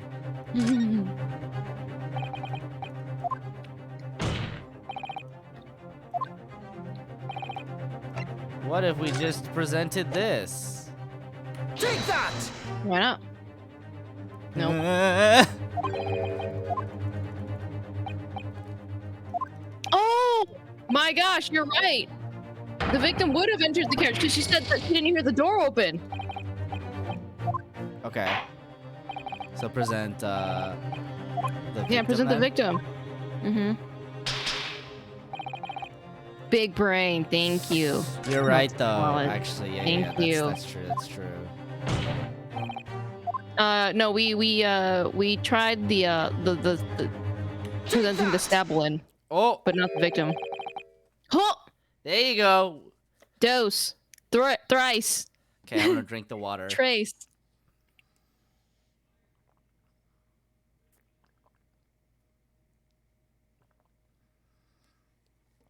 Okay. Thrice fired Mason, more like thrice hydrated Mason. Yep. Oh, Oop, more water. got a fourth. Yes, my lord. The sound that Miss Lestrade cannot have A failed fifth. to hear. Ah! You're about to tie that joke. Same brain. We're never gonna get back to the video game. Mm-hmm. Is that of the victim, Mr. Mason, boarding the omnibus?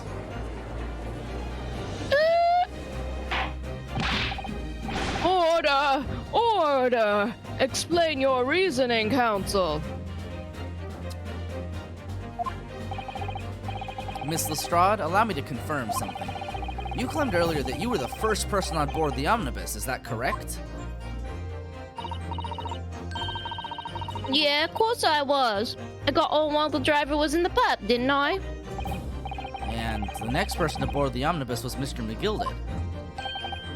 That it was. Not a soul was in the cabin when I climbed aboard. At least, not in plain sight. So you were, to all intents and purposes, alone in the enclosed cabin of the omnibus at that time. Did I not just say as much? I wasn't traveling with anyone else, if that's what you mean. Yeah, I saw him get on, remember? Through the crack under the seat cushion. He was on his own for sure. And from what we've heard, the carriage made a number of stops after that on its onward journey. During which time, did you not hear the door opening or closing at all? Nah, I never heard it. That's exactly what I was listening for, weren't it? Waiting for this swell to leave. In which case, when and how did the victim end up in the carriage? Ah! We know that the victim collapsed inside the enclosed cabin of the omnibus. Therefore, Miss Lestrade's statement about what she did not hear is at odds with the facts.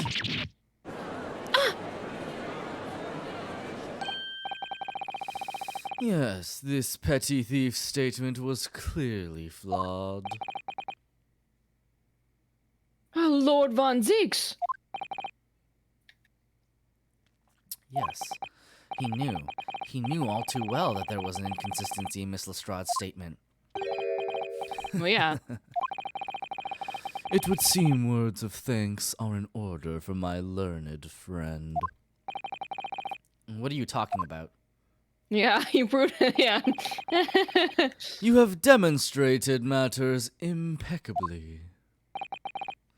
This witness and her colorful statements are entirely unreliable. Her words are convenient untruths, nothing more.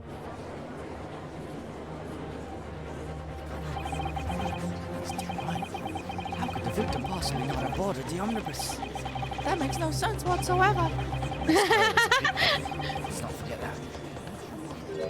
Oh, Granny! Granny! Granny! Bro, Granny's out for blood! Man, Granny is ruthless. Oh, God! She didn't even say anything! No.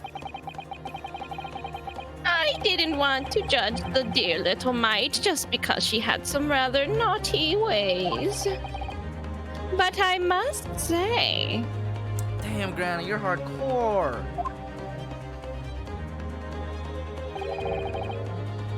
I can't abide liars.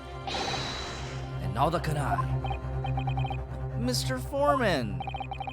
I didn't want to judge the girl just because she has some less than salubrious ways, but I must say, I cannot abide liars. You just said what Granny said. I wouldn't disagree with Granny at this point either, TBH. Ow. Mr. Naruhodo, that's 5 jury members leaning towards guilty. Hello, Chalice.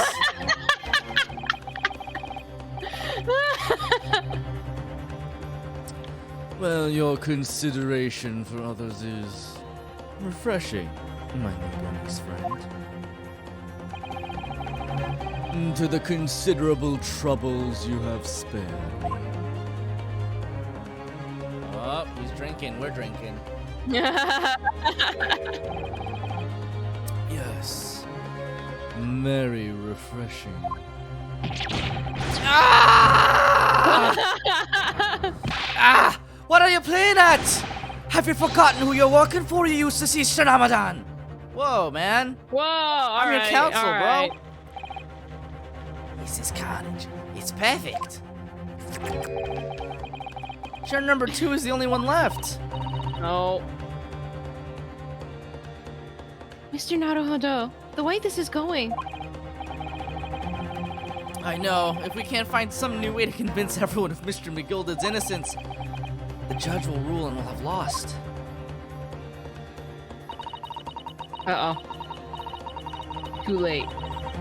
I very much wanted to believe the words of one of London's most respected gentlemen. But those of us in service must know we must accept hard truths. Hold it!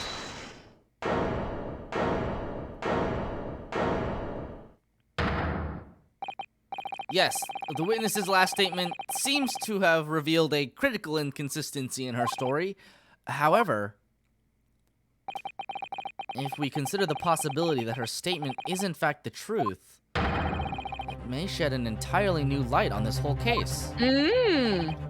What are you saying? Counsel?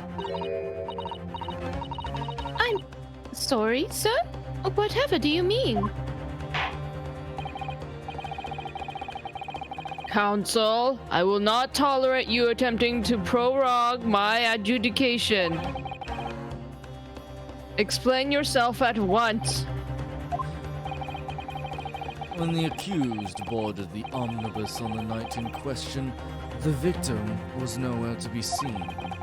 Subsequently, the carriage door was not heard opening a single time as testified by the witness in the stand. And yet the victim's body was found inside the carriage. If this petty thief's words are to be believed, how do you explain the victim's miraculous appearance inside the cabin of the omnibus?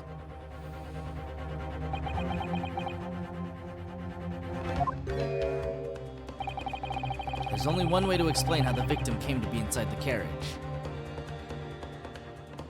He was in there already. There's another entrance. He was put there after he died. He has to be the third one, right? Wait, how the victim came to be inside the carriage? He was put there after he died. But that wouldn't explain. That means that you would. That doesn't explain why she didn't hear the door open. It means that he had to have been in there already. Okay.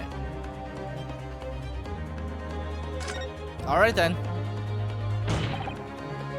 Clearly, he was in there already from beforehand. Objection! Maybe not. Or there's, I guess, the other another entrance? Question mark? Tell me, my learned friend, what was I the don't know, maybe you're friction of right. that clearly in your last sentence? Huh? Well said, Lord Van Ziegs. That clearly is troubling me also. No! That's not really that's not the point. The point is that the victim must have been in the carriage from beforehand. Then answer me this.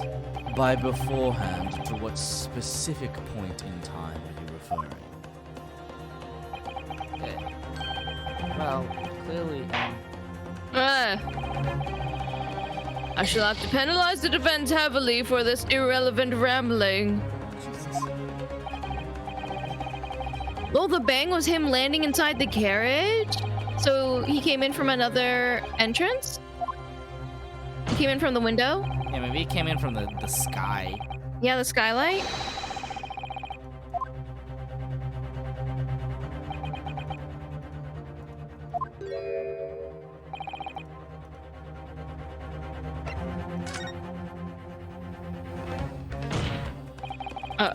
The Maybe door you. wasn't I opened don't even think so. once. The only I don't know. explanation is that the victim entered the enclosed cabin some other way. Objection!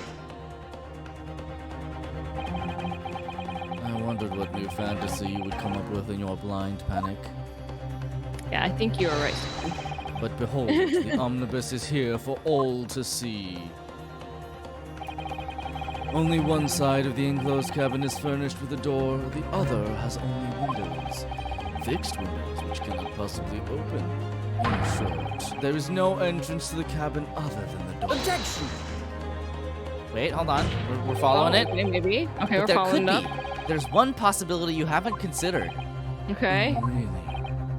Yes, one other way inside that isn't the door.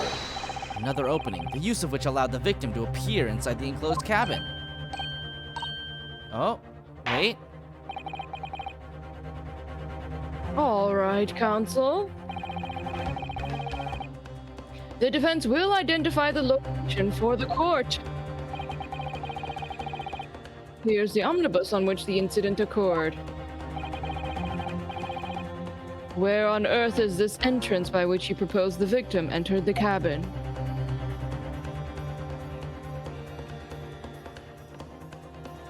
Take that! Take that. The answer is obvious. It can only have been the skylight. I say, the skylight. Objection! Your ludicrous proposal almost has me lost for words. However, Objection! the skylight may well be large enough for someone to pass through. Objection! So you claim. But do you have a shred of evidence to support your addle-brained theory? Both Mr. McGilden and Miss Lestrade said the same in their testimonies. They each claimed to have heard a loud thud, such as the noise made by someone falling to the floor. Yes, which has already been explained. As the sound the victim falling from his seat having been assaulted with a dagger. Yes, it has, but would a man slipping from the seat onto the floor really have made such a loud noise as the witnesses describe? A noise loud enough to cause Miss Lestrade to let out an involuntary cry, in fact. Good gracious. Perhaps, in fact, that was the moment the victim made his entrance into the cabin. No, let me rephrase that. The victim didn't enter the cabin as such. He fell into it. Objection! You're now suggesting that the victim fell from the skylight into the cabin? That's simply impossible. How can you be so sure? Because if the victim had fallen inside the skylight, as you say, the passengers on the roof deck would have seen it happen. And yet, not one person made mention of such events in their testimony. Well, yes, that's true, but...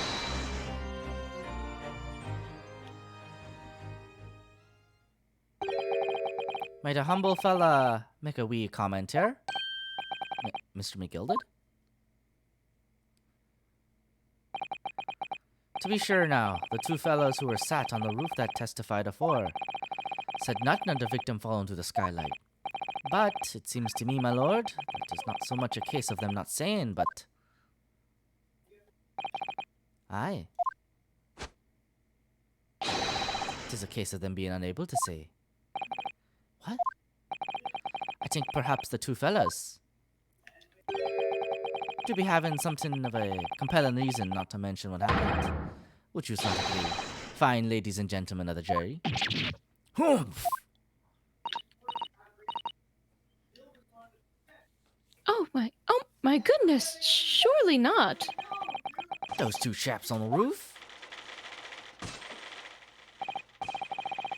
You mean the ones who stuck that knife in the man were? Ah! Bro, Granny's going through it today.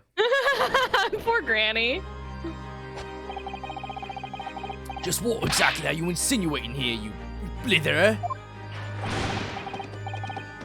Oh my. Oh my goodness. Oh my god, man. Holy shit, dude. He's ready to go. You rotter, he said. You rotter. What are you insinuating? Bro, he came straight out of a Popeyes cartoon. This is a flaming outrage. Got a good mind to give you a blinker in a minute. He'll give you a shiner in a minute, he said. And so will I. Mr. Fairplay. You're effectively accusing me, a city gentleman, a well-respected banker. And me, a very angry hatter. Suggesting that someone like me could have stabbed that man in the guts. It's a disgrace. It's scandalous. Oh, my teeth. I protest. I protest in the strongest possible terms.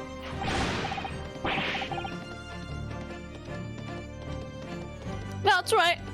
I protest too. About you rotten scoundrel. This guy looks like he's ready to commit a crime right now. Sure is.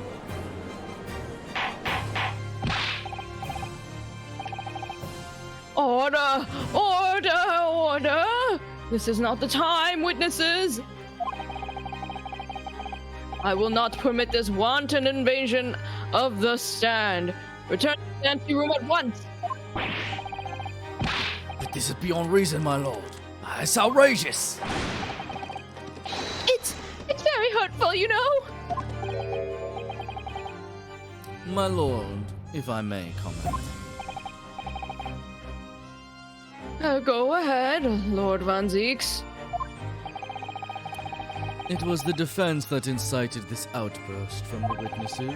My learned friend has seen fit to abandon all protocol and accuse the witnesses without proof. Accuse? I never intended to. It seems, young Nipponese, that your command of the English tongue is wanting. Wow. Alright, we gotta keep going, huh? You propose to this court that the victim fell through the skylight from the roof deck of the omnibus, That hypothesis cannot possibly stand without the rooftop passengers being aware of the events. You have branded these gentlemen liars. You have intimated their criminal guilt. In our British courts of law, that is what is termed a baseless accusation. I know I was rash to put this idea forward without any actual evidence, but you can't just dismiss it without a second thought. What are we wasting time for? Get him to testify. I thought there was something fishy about that hat from the moment I laid eyes on the fellow. See this matter through now, one way or another. If there's filth and rubbish in our midst, we must dispose of it at once. Testify! Oh my god, voice acting. What's happening, Mr. Naruhodo? The spectators in the public gallery they're in a complete frenzy.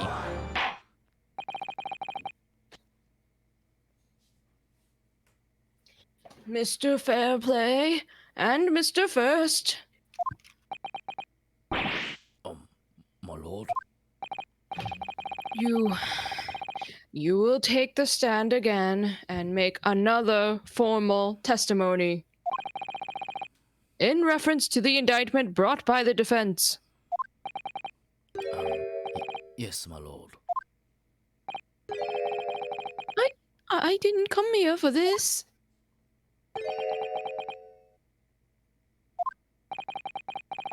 There's no time to think this through. All I can do is pushing forward. We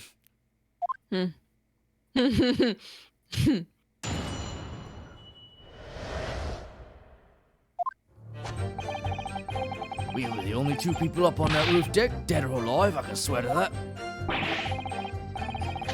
If anything had happened while we were sitting, don't you think one or the other of us would have noticed? Still learning ego there, Ryunosuke? In any case, all of us know the first thing about the victim. We had no reason to kill the man. Skylight was shut the entire time, I tell ya. We couldn't have possibly opened it. Guess I'll show the victim fell through the skylight. Where's your proof?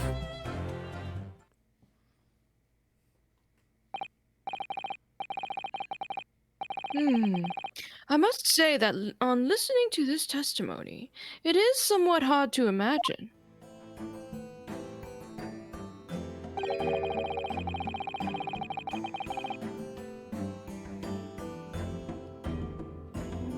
How either witness could have performed any malevolent act on this open rooftop deck without the other noticing forthwith.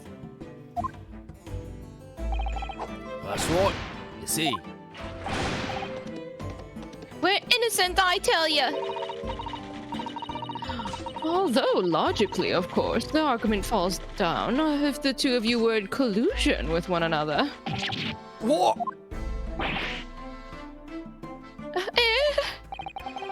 According to the investigations by Scotland Yard, the two witnesses share no common dealings. Huh. I don't trust coppers any more than I trust the stinking rich. That's praxis, baby. Something doesn't feel right here. The trial is going in our favor, really. So why do I feel so uneasy? Time to dismantle it. Counsel for the defense, over to you. Your cross-examination, please. Oh, yes, my lord. Cross-examination.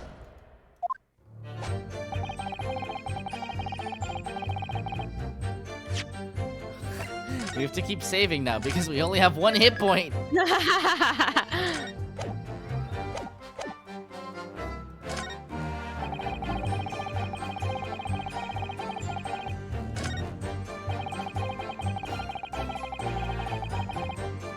In any case, neither of us know the first thing about the victim. We have no reason to kill the man.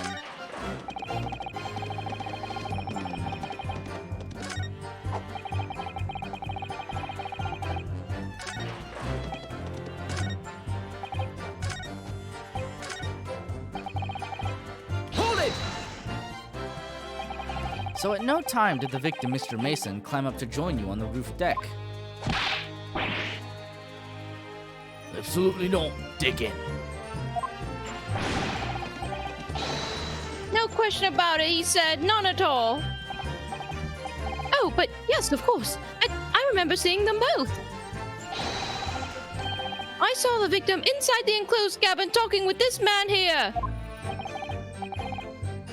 Is that true, Mr. McGilded? Dear me, my lord. At the risk of repeating myself, I boarded the omnibus alone and nodded off inside almost immediately. That's an outright lie. Without doubt, you were engaged in. Let me stop you there, fella, and ask. Do you have any evidence at all, then? At all? Ah, 'Tis all about evidence in the courts these days, so it is. You do well to remember that. He's got you there. God, I saw you. I saw you with my own eyes. This is going so well. Hold it! Well, it was on the final run of the omnibus at past 10 o'clock in the evening. It would certainly have been quite dark. Perhaps too dark to see clearly? Is this some kind of a lock? Is this some kind of a joke, he said? Is that what this is? Or perhaps one or the other of you fell asleep briefly. Are you fair dinkum, sir? Are you serious, sir? That's what he said. It's impossible, I tell you. I'll give you the keys to the vault if you can fall asleep in that bit of cold. If you did manage it, your eyelids are free shut and you never open them again. That's, extreme. It was extreme, I tell you. And we had to put up with it because this man had locked the door. Any true gent would have unlocked it and let me in when I knocked. I'm dreadfully sorry about that young fella. But you see, I was away with the fairies and I didn't hear you at all. That's a lie! I saw you through the glass. You were talking to someone. Nah. 'Twas a cold night, so it was. People do be seeing things that aren't real in the cold. 'Tis hardly surprising. Saying things. Saying things. I believe we have reached an impasse here on this particular point. You. Don't take it personally now, lad. If I'm a suspect in this case, then 'tis only fair that you and the other fiend are too. Open and free competition is what a capitalist society is all about. This isn't a competition I should like to be involved in, really. Why is my client so sus? Right? It's so hard. Hold it! So, you had never met Mr. Thrice-Fired Mason before? Oh, no. Not once, never. He'd never met the man before, he said. Never. And you, Mr. First, had no prior dealings with the victim either? That's right, sir. Hatters don't have much to do with brickmakers, to be perfectly honest, sir. No, I imagine not. See, how many different ways can I put this? Neither of us have the remotest connection to the gentlemen who were inside the cabin. Excuse me. What you know? What you know, sir? Mr. McGilded? Yes, counsel. What can I be doing for you? Did the witness's last statement give you pause for thought somehow? Not the remotest connection. Is that right now? I wonder. What are you insinuating now? Ah, Mr. Fairplay. It has been too long, so it has. If I'm not very much mistaken, I believe 'tis fast approaching, is it not? Your payment date. I beg your pardon? You borrowed 20 guineas from me, sir. I had an unconscionable rate of interest. It tricked me. It's extortion. Well now, it's a touch of begrudgery, is it? Sort of begrudge that might motivate a fellow to pass his crimes off on another? Ow. Oh, He's so nasty. I know. And young Mr. First. Me, sir? What do you want with me, sir? You do be making hats for a living, do you not? That there top hat sliding about on your head. Is that one of your own creations, is it? Oh, well, I'm still just an apprentice, you understand? I'm learning to find the perfect fit for wherever fine gent walks through the door. The perfect fit, is it? It is a very distinctive design, so it is. Many customers like it, I tell ya. They like a distinctive touch. To this guy. Customers. Such as the thrice-fired mason. There is a photographic print of the victim submitted as evidence of form, my lord. Oh, yeah, this you mean? I do recall thinking his hat was a little weird. I can help thinking that the poor fellow's hat looks distinctly familiar, wouldn't you see? Oh!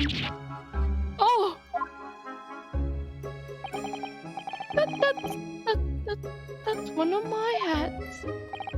Aye, that it is. So it would seem the brickmaker was a customer of yours.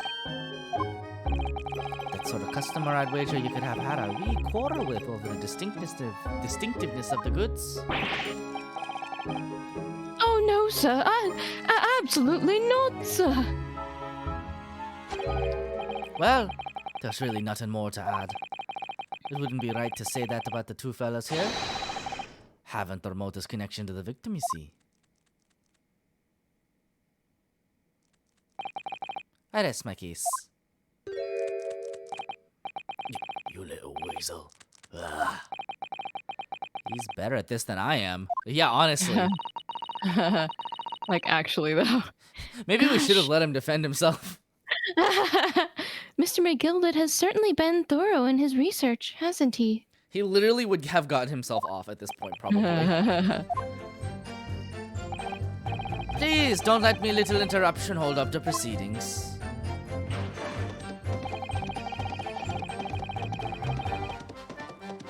Hold it! Are you quite certain about that? That the skylight was shut the entire time? I'm gonna lose my block with you in a minute. He's going to lose his rag with you in a minute. That's what he said. Take a look for yourself, go on. See, shot fast now, just like it was on that night. So it is. Of course, a fellow the size of Mr. Mason could likely break right through it, still and all. What? Just looking at the size of the thing, you understand. Now you're all on there a minute, sit. Size of the ting means nothing. Not on its own. Let's consider the bigger picture here, shall we? Let's stop biting our cane, shall we? Please. I was riding the omnibus on another occasion when, well, I broke a wind loudly. I shocked myself with it, as it happens. This is an unexpected confession, Mr. First. Oh, I just mean to say, well, the point is, I tried to open the skylight, you see? But, just my luck, I couldn't make it budge. The stench was terrible. Everyone was looking daggers at me, sir. I went as red as rouge, I did. Oh dear. Are you expecting me to sentence you? Oh, no, sir. The point is... Wait, The skylight can't be open. I tried and tried when I was inside that cabin of shame. Oh. Excuse me. He looks pleased. Do you have something to say about that, Miss Lestrade? Miss Lestrade?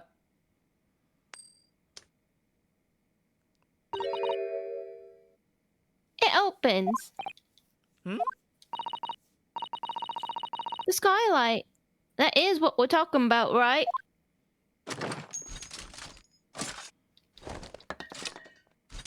No, girl, put it down. Put it away. All them skylights open. Dead easy. More easily than you can load that weapon? That's a lie, I tell you. Otherwise, when I broke wind, You can't do it from inside, you mug. Oh,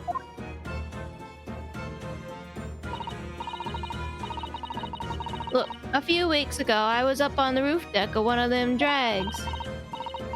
And I had a great haul. I mean, I had purses coming out my ears. Miss Lestrade, this is not the forum to be eulogizing on the subject of your criminal activities. Yeah, Jesus. Well, anyway, I had a bit of a scare. When I lifted the last bloke's purse, he got wise to me. All four of them surrounded me, so I couldn't up the bus and lay it. So what I did was, I used the skylight, opened the catch and jumped right through. What? Yeah, the catch from skylights is on the top side. That's why you can't open them from the cabin. Skylight opens from the roof deck? Bailiff? Climb up onto the roof of the omnibus at once and verify this witness's claims. I thought this would just be like obvious, Unopenable right? skylight. Ba-bam. Oh, my hat.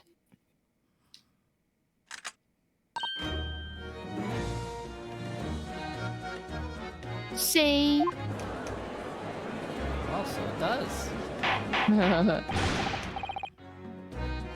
Order! Order! Order! So, it appears that this street girl statement is quite true. I don't believe it. The skylight opens. And from the roof deck. Mr. Naruhodo. This could be the clue we've been looking for. Well, counsel for the defense, please continue with your cross-examination. Yes, my lord. So, the skylight opens. Perhaps I should investigate for myself.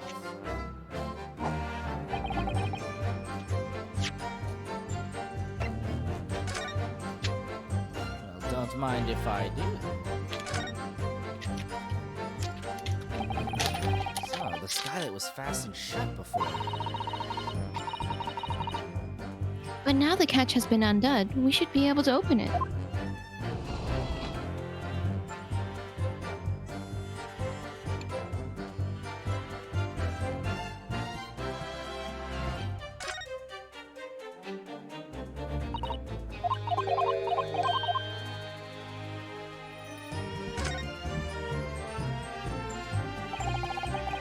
You can certainly see inside the carriage this opening, that's for sure. Yes, and there's no lamp in the enclosed cabin. So I'm sure the witnesses would have been able to see quite clearly.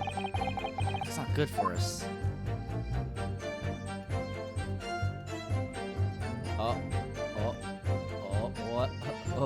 What's that?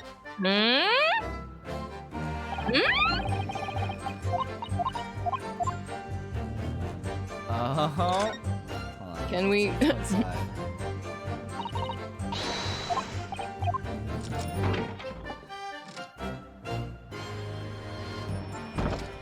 That looks like some blood.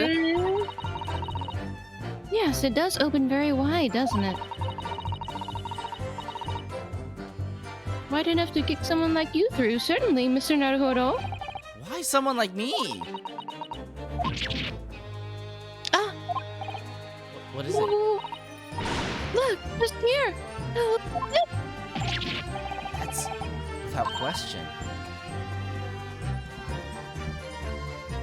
it's blood! Why would there be a blood stain there? Surely. It can't be unrelated to the case, can it?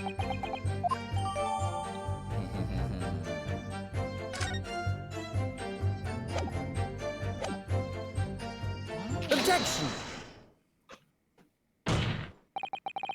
On the night in question, the victim was fatally stabbed in the stomach, and immediately afterwards, the victim's body was pushed through the skylight into the cabin below. Those are the facts, and the irrefutable proof. The investigation being mid-trial still feels like they're out of sync, yeah. Remains clearly visible in the omnibus that stands before us today in this very courtroom. What? That's a humbug. I think I feel like it's structured like that because it's supposed to be more like a mystery novel, right? Like the last case obviously felt like very Sherlock Holmesy because it was just the investigation, but this also kind of does, doesn't it? You can't possibly have any evidence. No, you can't. I mean, we didn't do it, I tell you. It's impossible. Irrefutable proof here in this courtroom, localized to this courtroom. With I my see it? hollow chalices. With my hollow chalice. Can I see it? No.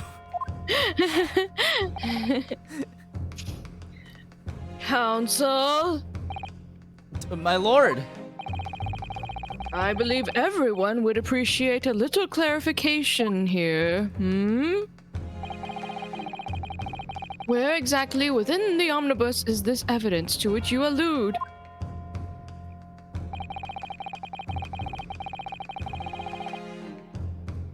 You will point out what it is that proves the victim fell from the roof deck through the skylight.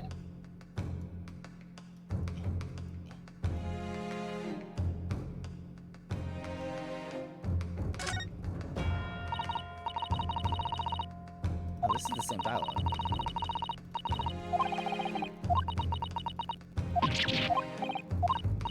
I don't want to escape. Ah!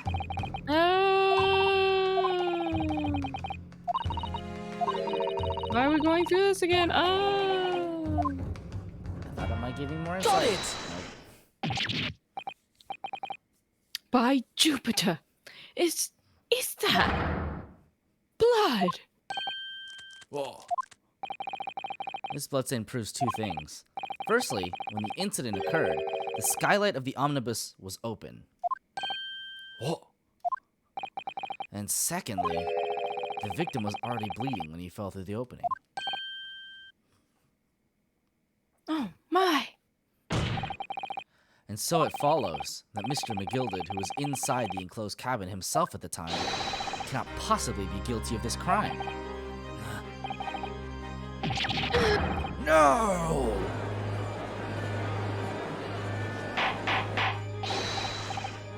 Order! Order! Order! Hold it! But the blood could have sprayed up there when the fellow was stabbed inside the cabin. And only found its way to that one particular spot of the skylight? Sure, and that would have been very convenient. And just keep in mind that the skylight catch can only be unfastened from the roof deck. I myself wouldn't have been able to open it now, would I?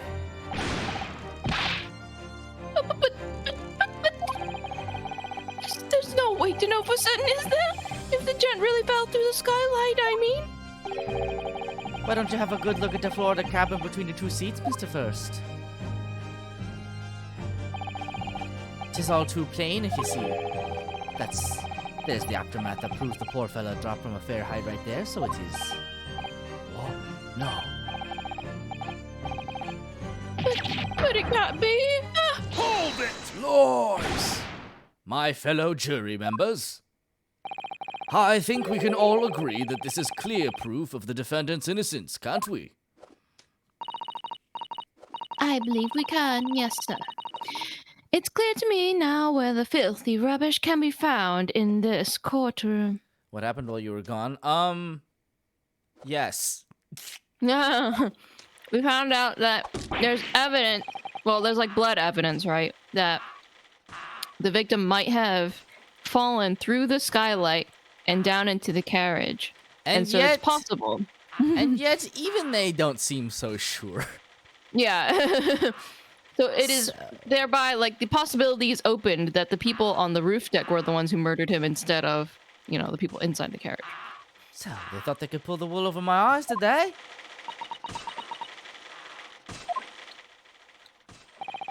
I won't tolerate any of the guild's carriages being sullied with blood. I won't tolerate it. Oh, I owe you. That nice gentleman who gave us that delightful park couldn't have done such a thing. Granny, you were ready. On 3 then, everyone. 1, 2, 3. Objection!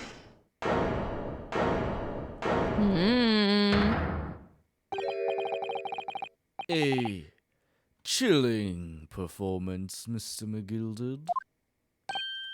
Oh, and what would you be referring to there now, Lord Van Zeeks?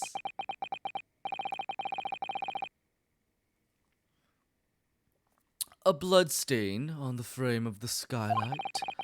Such evidence is null and void. Why? Nanny? What? Why? For one extremely simple reason. That smear of blood never existed. Oh. What are you talking about? It's there for all to see, and it's clearly blood. Objection! I personally attended Scotland Yard's investigation of the omnibus. The officers involved went over the carriage with a fine-tooth comb. So I can state with absolute surety, no such smear of blood existed in the carriage. At least, not until this trial began. Oh, he's so sus! Mm-hmm. But Are you suggesting, Lord Van Zeeks, that this stain of blood was... Fabricated, my lord? Yes. And while this court has been in session, what?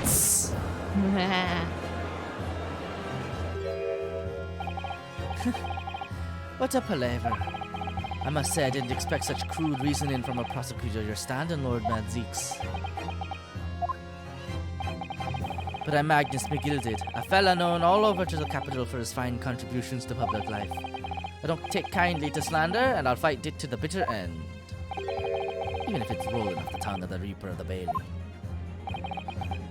Mr. McGilded, I realize that this is your first appearance in court as the accused. However, I am well aware of your involvement behind the scenes in a great many affairs of dubious nature. You're very adept when it comes to avoiding getting your own hands dirty. And each time it happens that a case you're involved in is investigated, you adapt to the facts. Adapt the facts? What does that even mean? Oh, he's filling his hallowed chalice. When you wield the fortune the size of Mr. McGilded's, however ill-gotten it may be, nothing is impossible. Tampering with evidence, manipulating the scene of a crime, bribing witnesses. I toast your ability to concoct the most convenient of stories, sir. Tut tut, Lord Van Zeeks, this'll not do to be sure. Will it now, counsel? Oh... No? I think it's fair to say, this does all sound like a rather far-fetched excuse by a desperate man. It sounds personal. Vampire's on a hunt this case. He really is. I'm a Yeah. Magnus McGilded comes from a long line of vampire hunters, and Baron von Zeeks will not let that stand. I'd believe it from his name. The blood on the skylight didn't exist, you see. He's just there swirling his wine. But if you all cast your minds back, is it not true that the omnibus there has been in the courtroom the entire time?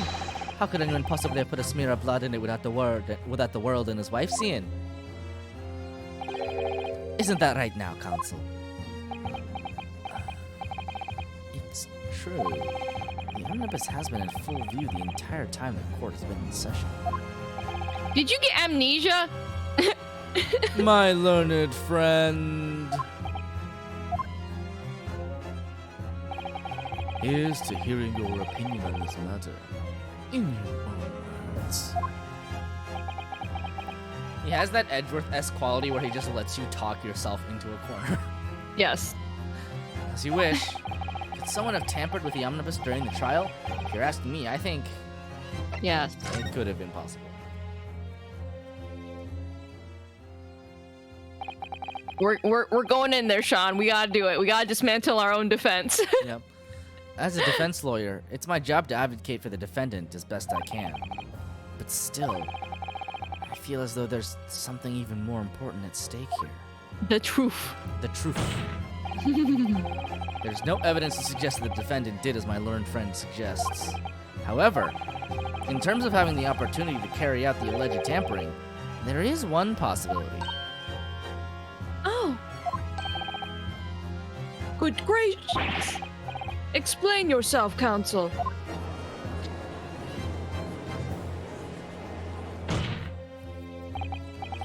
Yes, there is. It seems my learned Nipponi's friend has no intention of running from this deceit. Deceit. I'm sure everyone still remembers clearly the recess that we were forced to take. As a result of the smoke grenade fired by the witness currently in the stand, Miss Gina Lestrade.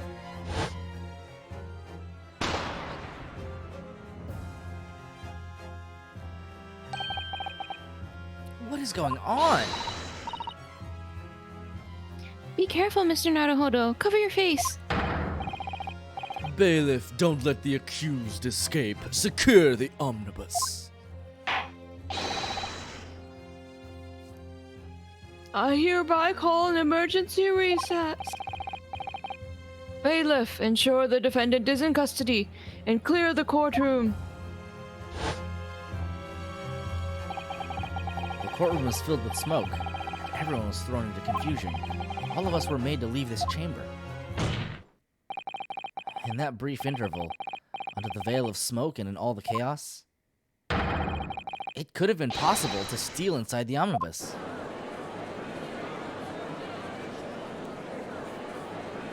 Probably like the jury and everybody in the audience is like, why is this guy sabotaging his own defense? Right.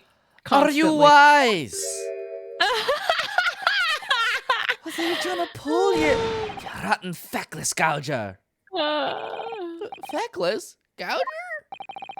You're supposed to be defending me. 'Tis a wicked plot. 'Tis a plot to undermine me, so it is. Objection! Whatever you think this is, it changes nothing. The facts are the same. After this courtroom was evacuated earlier as a result of the smoke grenade, a number of inconsistencies materialized in relation to the omnibus. Inconsistencies? Such as? To start with, the storage compartment underneath the rear passenger seat.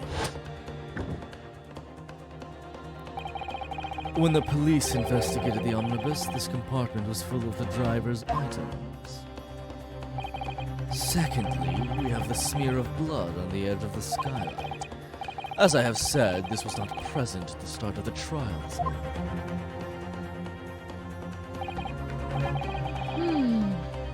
Unfortunately, Lord Van Zeeks, no one is able to corroborate your claim. That's true. When the omnibus was first wheeled out, both the storage compartment and the skylight were shut.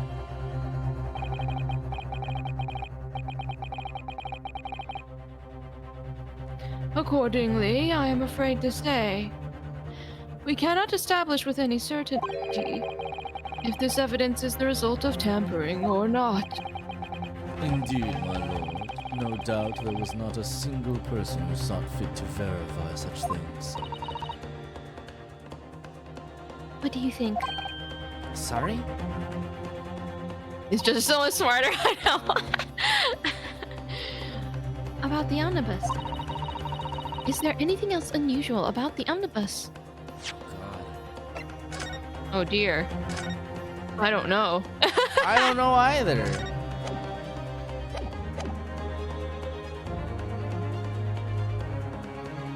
Anything else aside from what Vampire Man said? Well, Or do they mean, are they just referring to what he's saying? Hmm.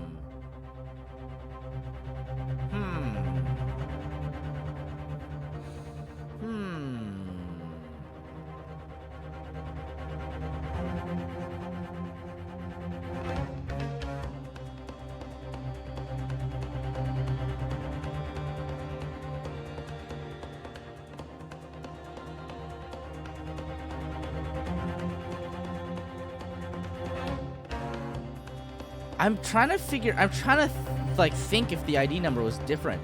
Was it 420 before? Oh dear. That's a while ago. Can you examine the ID number? No.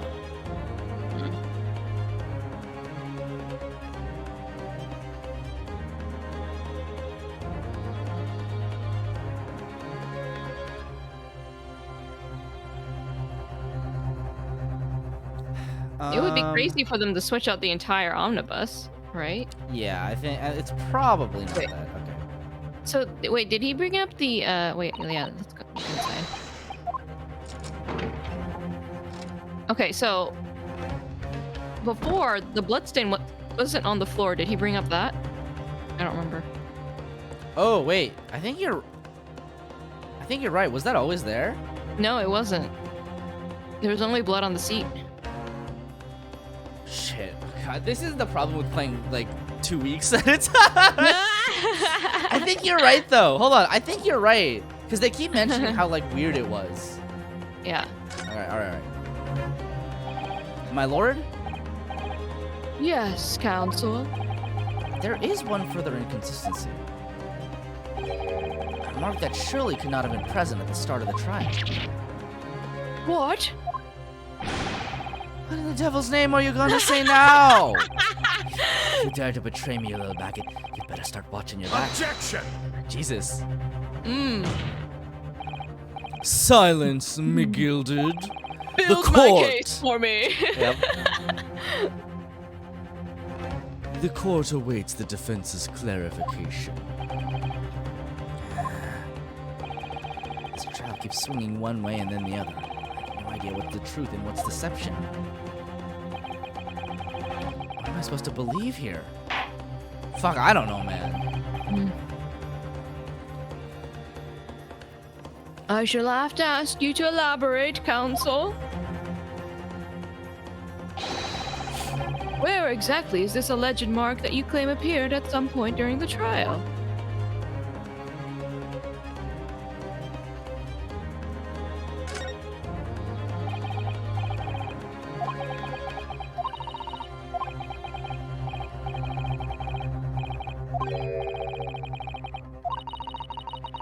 How did they miss it? Is the game trying to make us like Vampire Man? I think the game is trying to present Vampire Man as like a very sort of principled antagonist that is there because he is fulfilling his duty. Got it! Like it feels a lot like he's more Edgeworth than Von Karma. But Well, he he's like- acts a lot like Von Karma. Yeah, because he's racist. Because he's a little racy. Man. little period appropriate racism in there. Sprinkled in as a treat. If we consider that the victim fell through the skylight and onto the floor of the cabin, you would certainly expect to find signs of blood where he landed. The old Edward, but a little racist. But as far as I recall, this bloodstain on the cabin floor was not there when the omnibus was first brought in the courtroom. Good lord. Also, can we just talk about how no one else, like, probably Van Zeeks noticed it and didn't say shit about it, but, like, no one else has mentioned it. No homoerotic overtones? Yeah, age gap too big. Listen, they can't have homoerotic undertones because they have like a canon ship because they need to make Phoenix Wright have an ancestor, right? Like they had to sweep all the homoerotic undertones off when they killed Kazuma because they were like, wait, shit. They built this super gay best friend and then they're like, shit, fuck. Wait, hold on. This guy has to get married and have kids. Oh no. What you just, have like, I don't know, like a nephew or a niece, if he had a sibling who had kids instead. Right. Like it would be great if like if you and Susato were like cousins or something. I do believe you're correct, counsel. Well said. Didn't stop Fire Emblem. Good God, yeah, right? Although, as advocate for the defense, one might say that was a very careless slip of the tongue. I like the way that Fire Emblem handled it, honestly. Even though it's a little funny because they're just like, oh, this child is adopted, but clearly bears some traits from both their parents, who are both men. It's like, yeah, all right then. I believe that bloodstain on the floor is a decisive piece of evidence. But if the question is whether that evidence is genuine, or whether it was unlawfully fabricated by someone, I feel compelled to admit that there's at least a possibility that the evidence is fake.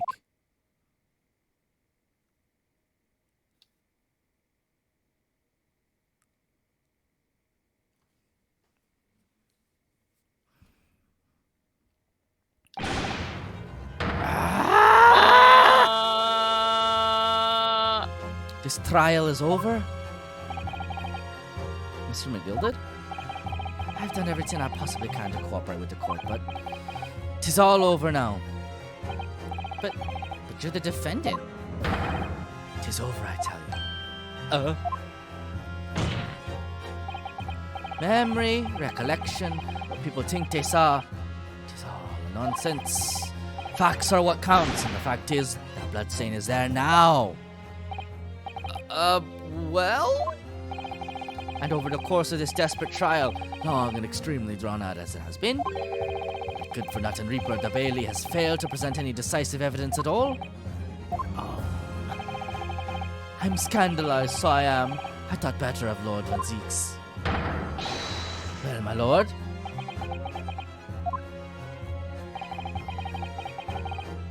I must concur with the defendant. The unaffirmed recollections of an individual cannot stand as evidence.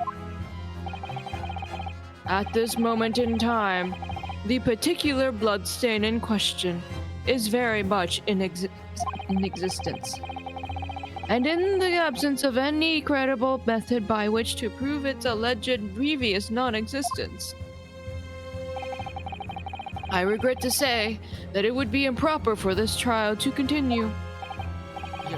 Your lordship can't be serious. Lord Van Zeeks, what is your position? The prosecution, my lord, has no further witnesses or evidence to present. Very well. In that case, as I believe we have explored every possible avenue in this manner, I shall proceed to my adjudication. As a formality, I am of course obliged to confirm with the defense first.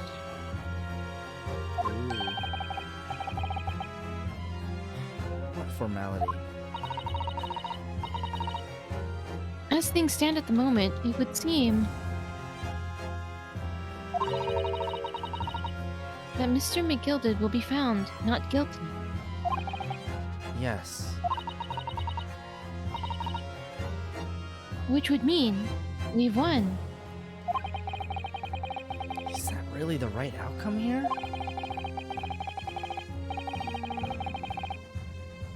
Is it really alright for the trial to come to an end now with all these unexplained inconsistencies?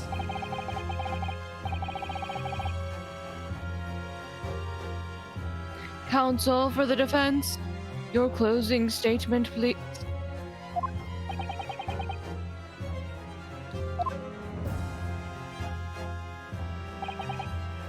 Yes, my lord. The defense believes the defendant is innocent. The defendant could be guilty. Boy! Oh boy! They're really gonna make you sell him out. I mean, like, he could be guilty. Yeah. I'm here in this courtroom today to advocate for the defense of my client, Mr. McGilded. Are you? However, at this moment in time, I cannot, in all good conscience, attest fully to the defendant's innocence. What are you saying, man?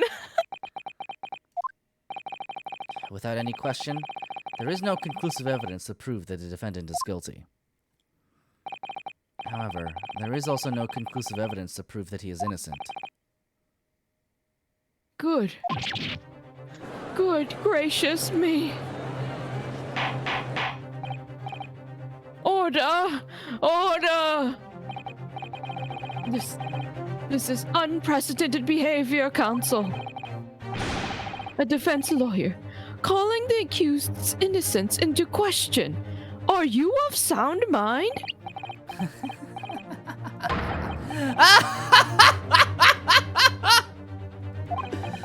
Oh, 'twas a grand decision to appoint you as my lawyer. So it was a grand decision. What? I must say, I didn't expect quite such an exciting spectacle at the end there, but still. Here, have this for your troubles. What? Your job here is done, fella. And some fine work you've done, so you have. Oh. What do you mean? Uh-oh. 'Tis just as the right honorable gentleman so succinctly put it afore. The trial can't go on anymore. And your closing statement there was, how did you put it now? Nothing more than a formality.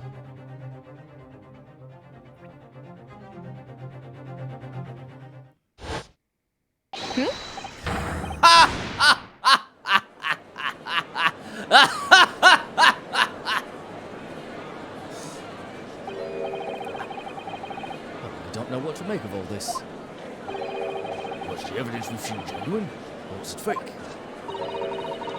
His lordship would be fuming. Any unsightly rubbish should be disposed of promptly, as I said.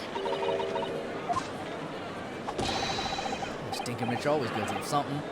You mark my words. I feel terribly ashamed that I ever doubted that lovely man who gave us the lovely park.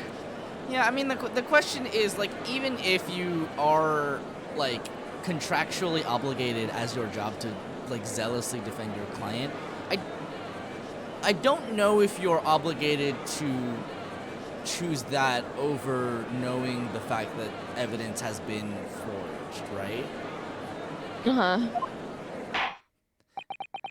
In which case you accuse yourself, you don't declare him guilty. I mean, listen, you think that Mr. Ryunosuke Naruhodo here is a real lawyer? He doesn't know shit.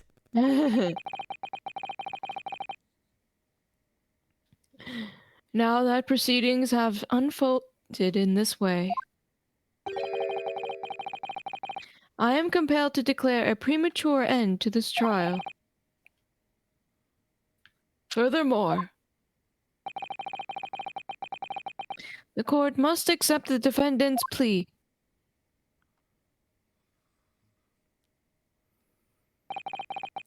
I thank you kindly, my lord. The true enemy was capitalism all along. I hereby pronounce the verdict of this court. Objection! But we still haven't determined if the bloodstain in the omnibus is genuine or not. We don't know if these witnesses are telling the truth or a pack of lies. We have no idea about the truth.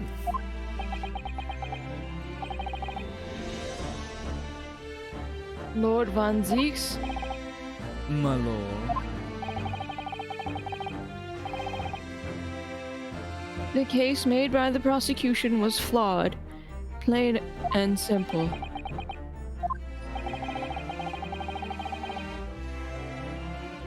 If indeed the omnibus presented as evidence was tampered with, the prosecution is at fault for allowing such a disgraceful perversion of justice to take place.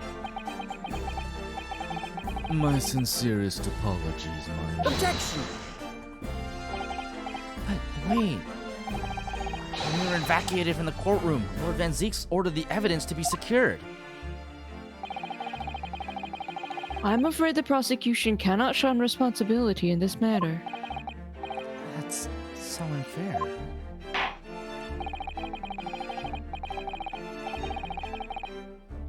The culpability of the defendant has not, at the present time, been established by this court. Consequently, the jury will not be required to proffer judgment. What? Well, Lord Van Zieks, it's been a pleasure, so it has. And as for you, my dear fella, I couldn't have asked for a better defense. Well, I could have.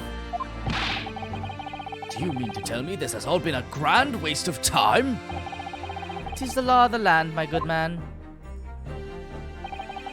If you'd like to pursue this matter further, you can always go ahead and try to change the law. Magnus McGilded. Good grief, you've more to say to me, have ya? Just one thing. A warning. This is far from over. Well, something to be looking forward to then. Mm-hmm.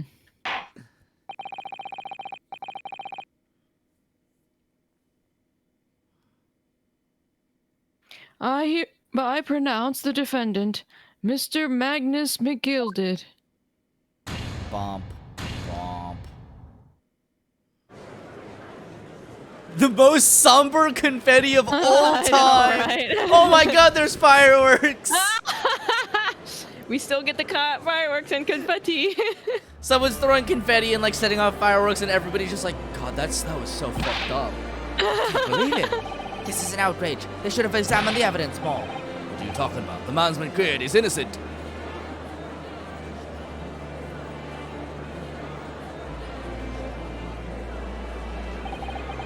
With the courtroom in pandemonium for the second time that day, the judge delivered his verdict.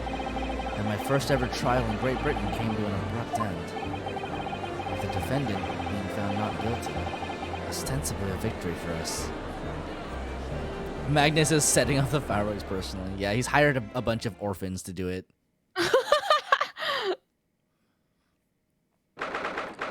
18th February, 5:14 p.m. The Old Bailey, defendant's antechamber.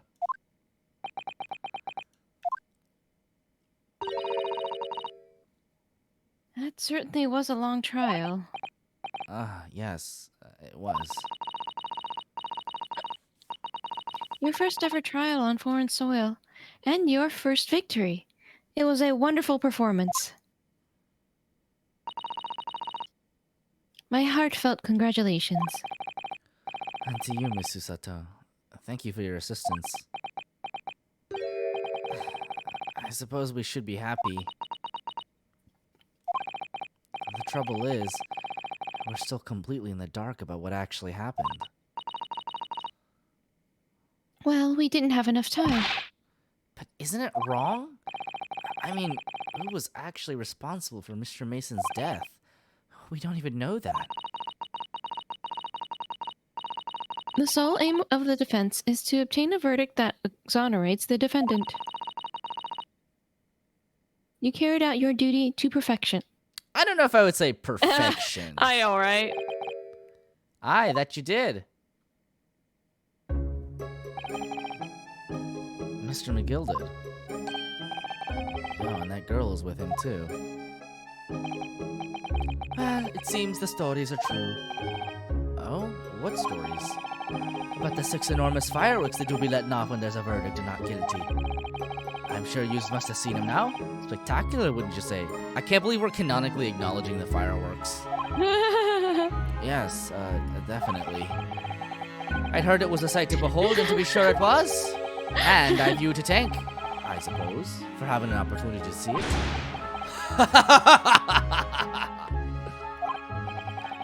Oh, I don't know about that. I'm not sure I really did anything. And I'm concerned because you've got a really evil sort of laugh. What on earth are you saying, fella? How did I walk out of there free man then? I don't think it was so much thanks to me as down to your planning. You're a straight talking fella, aren't ya? I must say, you had me astray in the head there once or twice. But you're young and headstrong! Ah, 'tis water under the bridge. Congratulations, Mr. McGilded, on having your name cleared.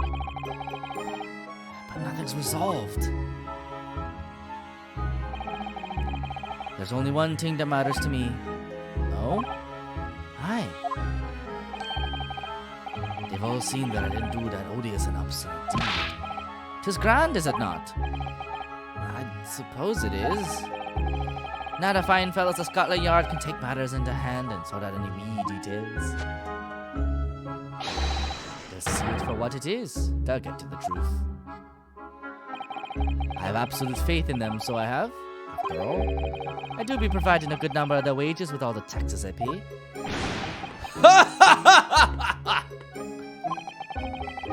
It's not that funny. Do you actually pay taxes? I'm not convinced. So then, as you agreed aforehand, 1,000 guineas for your troubles, fella. Oh, no, I couldn't possibly accept that much. Happy whist. You're a humble people, are ya? You're from the east. Well, if you insist. But have this, still and all, you deserve a reward. Mr. Magnus McGilded. Everything is ready, sir. If you'd like to follow me into the courtroom. Into the courtroom? What's this, officer? 'Tis sooner than I was led to believe. I hope it's not inconvenient, sir. There were some changes to the schedule. Well, I must be making tracks now. 'Tis time for the inspection. Sorry? What inspection? We're going to examine the omnibus again, so I'm told. I asked if I could be present for it myself. They're going to examine it again. Now? Naturally, I'm under no obligation to take part in any more of this matter now, but as an upstanding member of London society, I do be doing my best to help where I can. 'Tis a gentleman's duty, so it is. So then, fare thee well. 'Twas an absolute pleasure meeting you. I hope you have a whale of a time while you're studying here in Great Britain. And there he goes, a free man. Oh, I forgot she was here too. Oh, come on, no! Don't move. Whereas I want to say, get a move on. She really does take forever to load that thing. Miss Lestrade, would you mind putting that thing down? You're a grown-up. I'm like 2 years older than you, Max. Sorry? And I ate all grown-ups. Ah, there you are. Oh my god. Naughty, naughty, running off like that. Is this some kind of picnic? Who's this little girl now? Little steampunk girl. And taking that with you as well? I was looking forward to the trial run of my experimental smoke grenade launcher.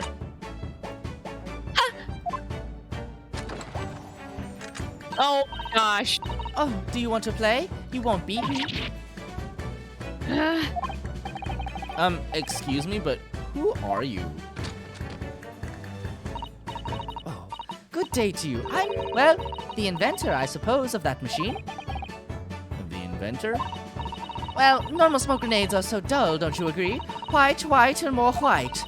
If you have to be shrouded in smoke, it could at least be a pretty color, I thought to myself. Do we have to be shrouded in smoke, though? At all?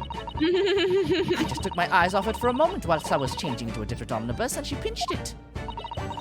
Luckily, I fitted it with a telegraphic beacon. What? Telly, what's it? What? I have no idea what this girl is talking about. Anyway, you're coming with me now. Back to my laboratory. What for? To apologize, of course, silly, to my technician. What? You mean say sorry? You must say sorry when you've done something wrong. Surely an adult has told you that before. An adult? I don't listen to no adults. Come along then, follow me. Fine. Have it your way. Oh, good. You see, I knew you'd want to do the right thing in the end. I'm fairly sure that what she wants is to not get shot by that massive gun of yours.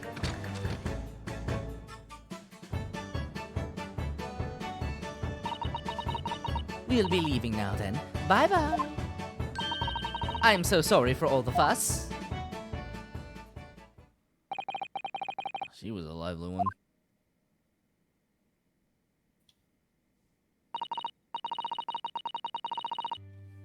Well, do you think perhaps we ought to be on our way too? Yes, you're right. But where to? Oh, We haven't had time to find a place to stay. No sooner had we arrived in London than we had to rush here. All our traveling cases are still with the bailiff.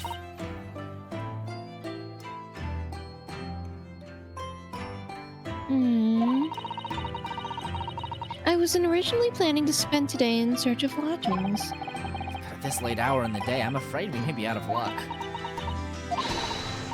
Don't worry though, I have a plan.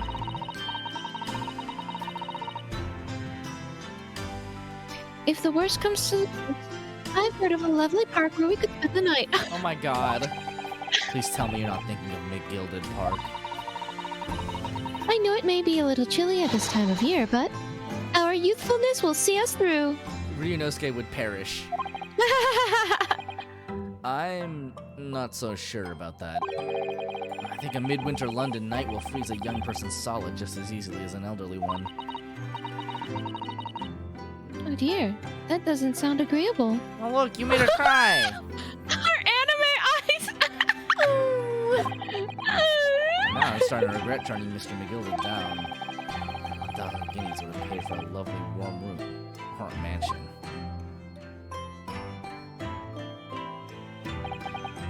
And so, the trial to determine my worthiness for the study tour was over by the end of our first day in London. However, as we were soon to learn, there were more trying times ahead. Just as the Reaper of the Belly had warned. The case was far from over.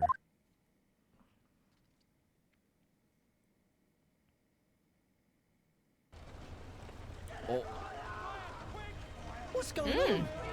Get the fire brigade! Water! Oh no! What the? How did this happen? I don't know, sir. By the time I got here, it was already engulfed. No one was supposed to be allowed in here before we started investigating. Oh! No. Oh, good God.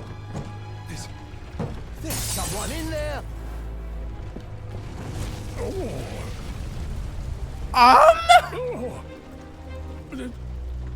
This can't be.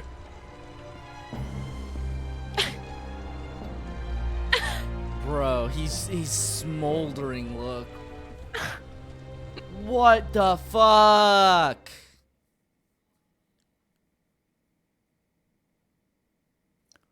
End. Wow! Bro. It was Granny! Granny, no! Granny's like, I'll show you! Holy shit. Oh my god. Oh my god. Holy. Wow.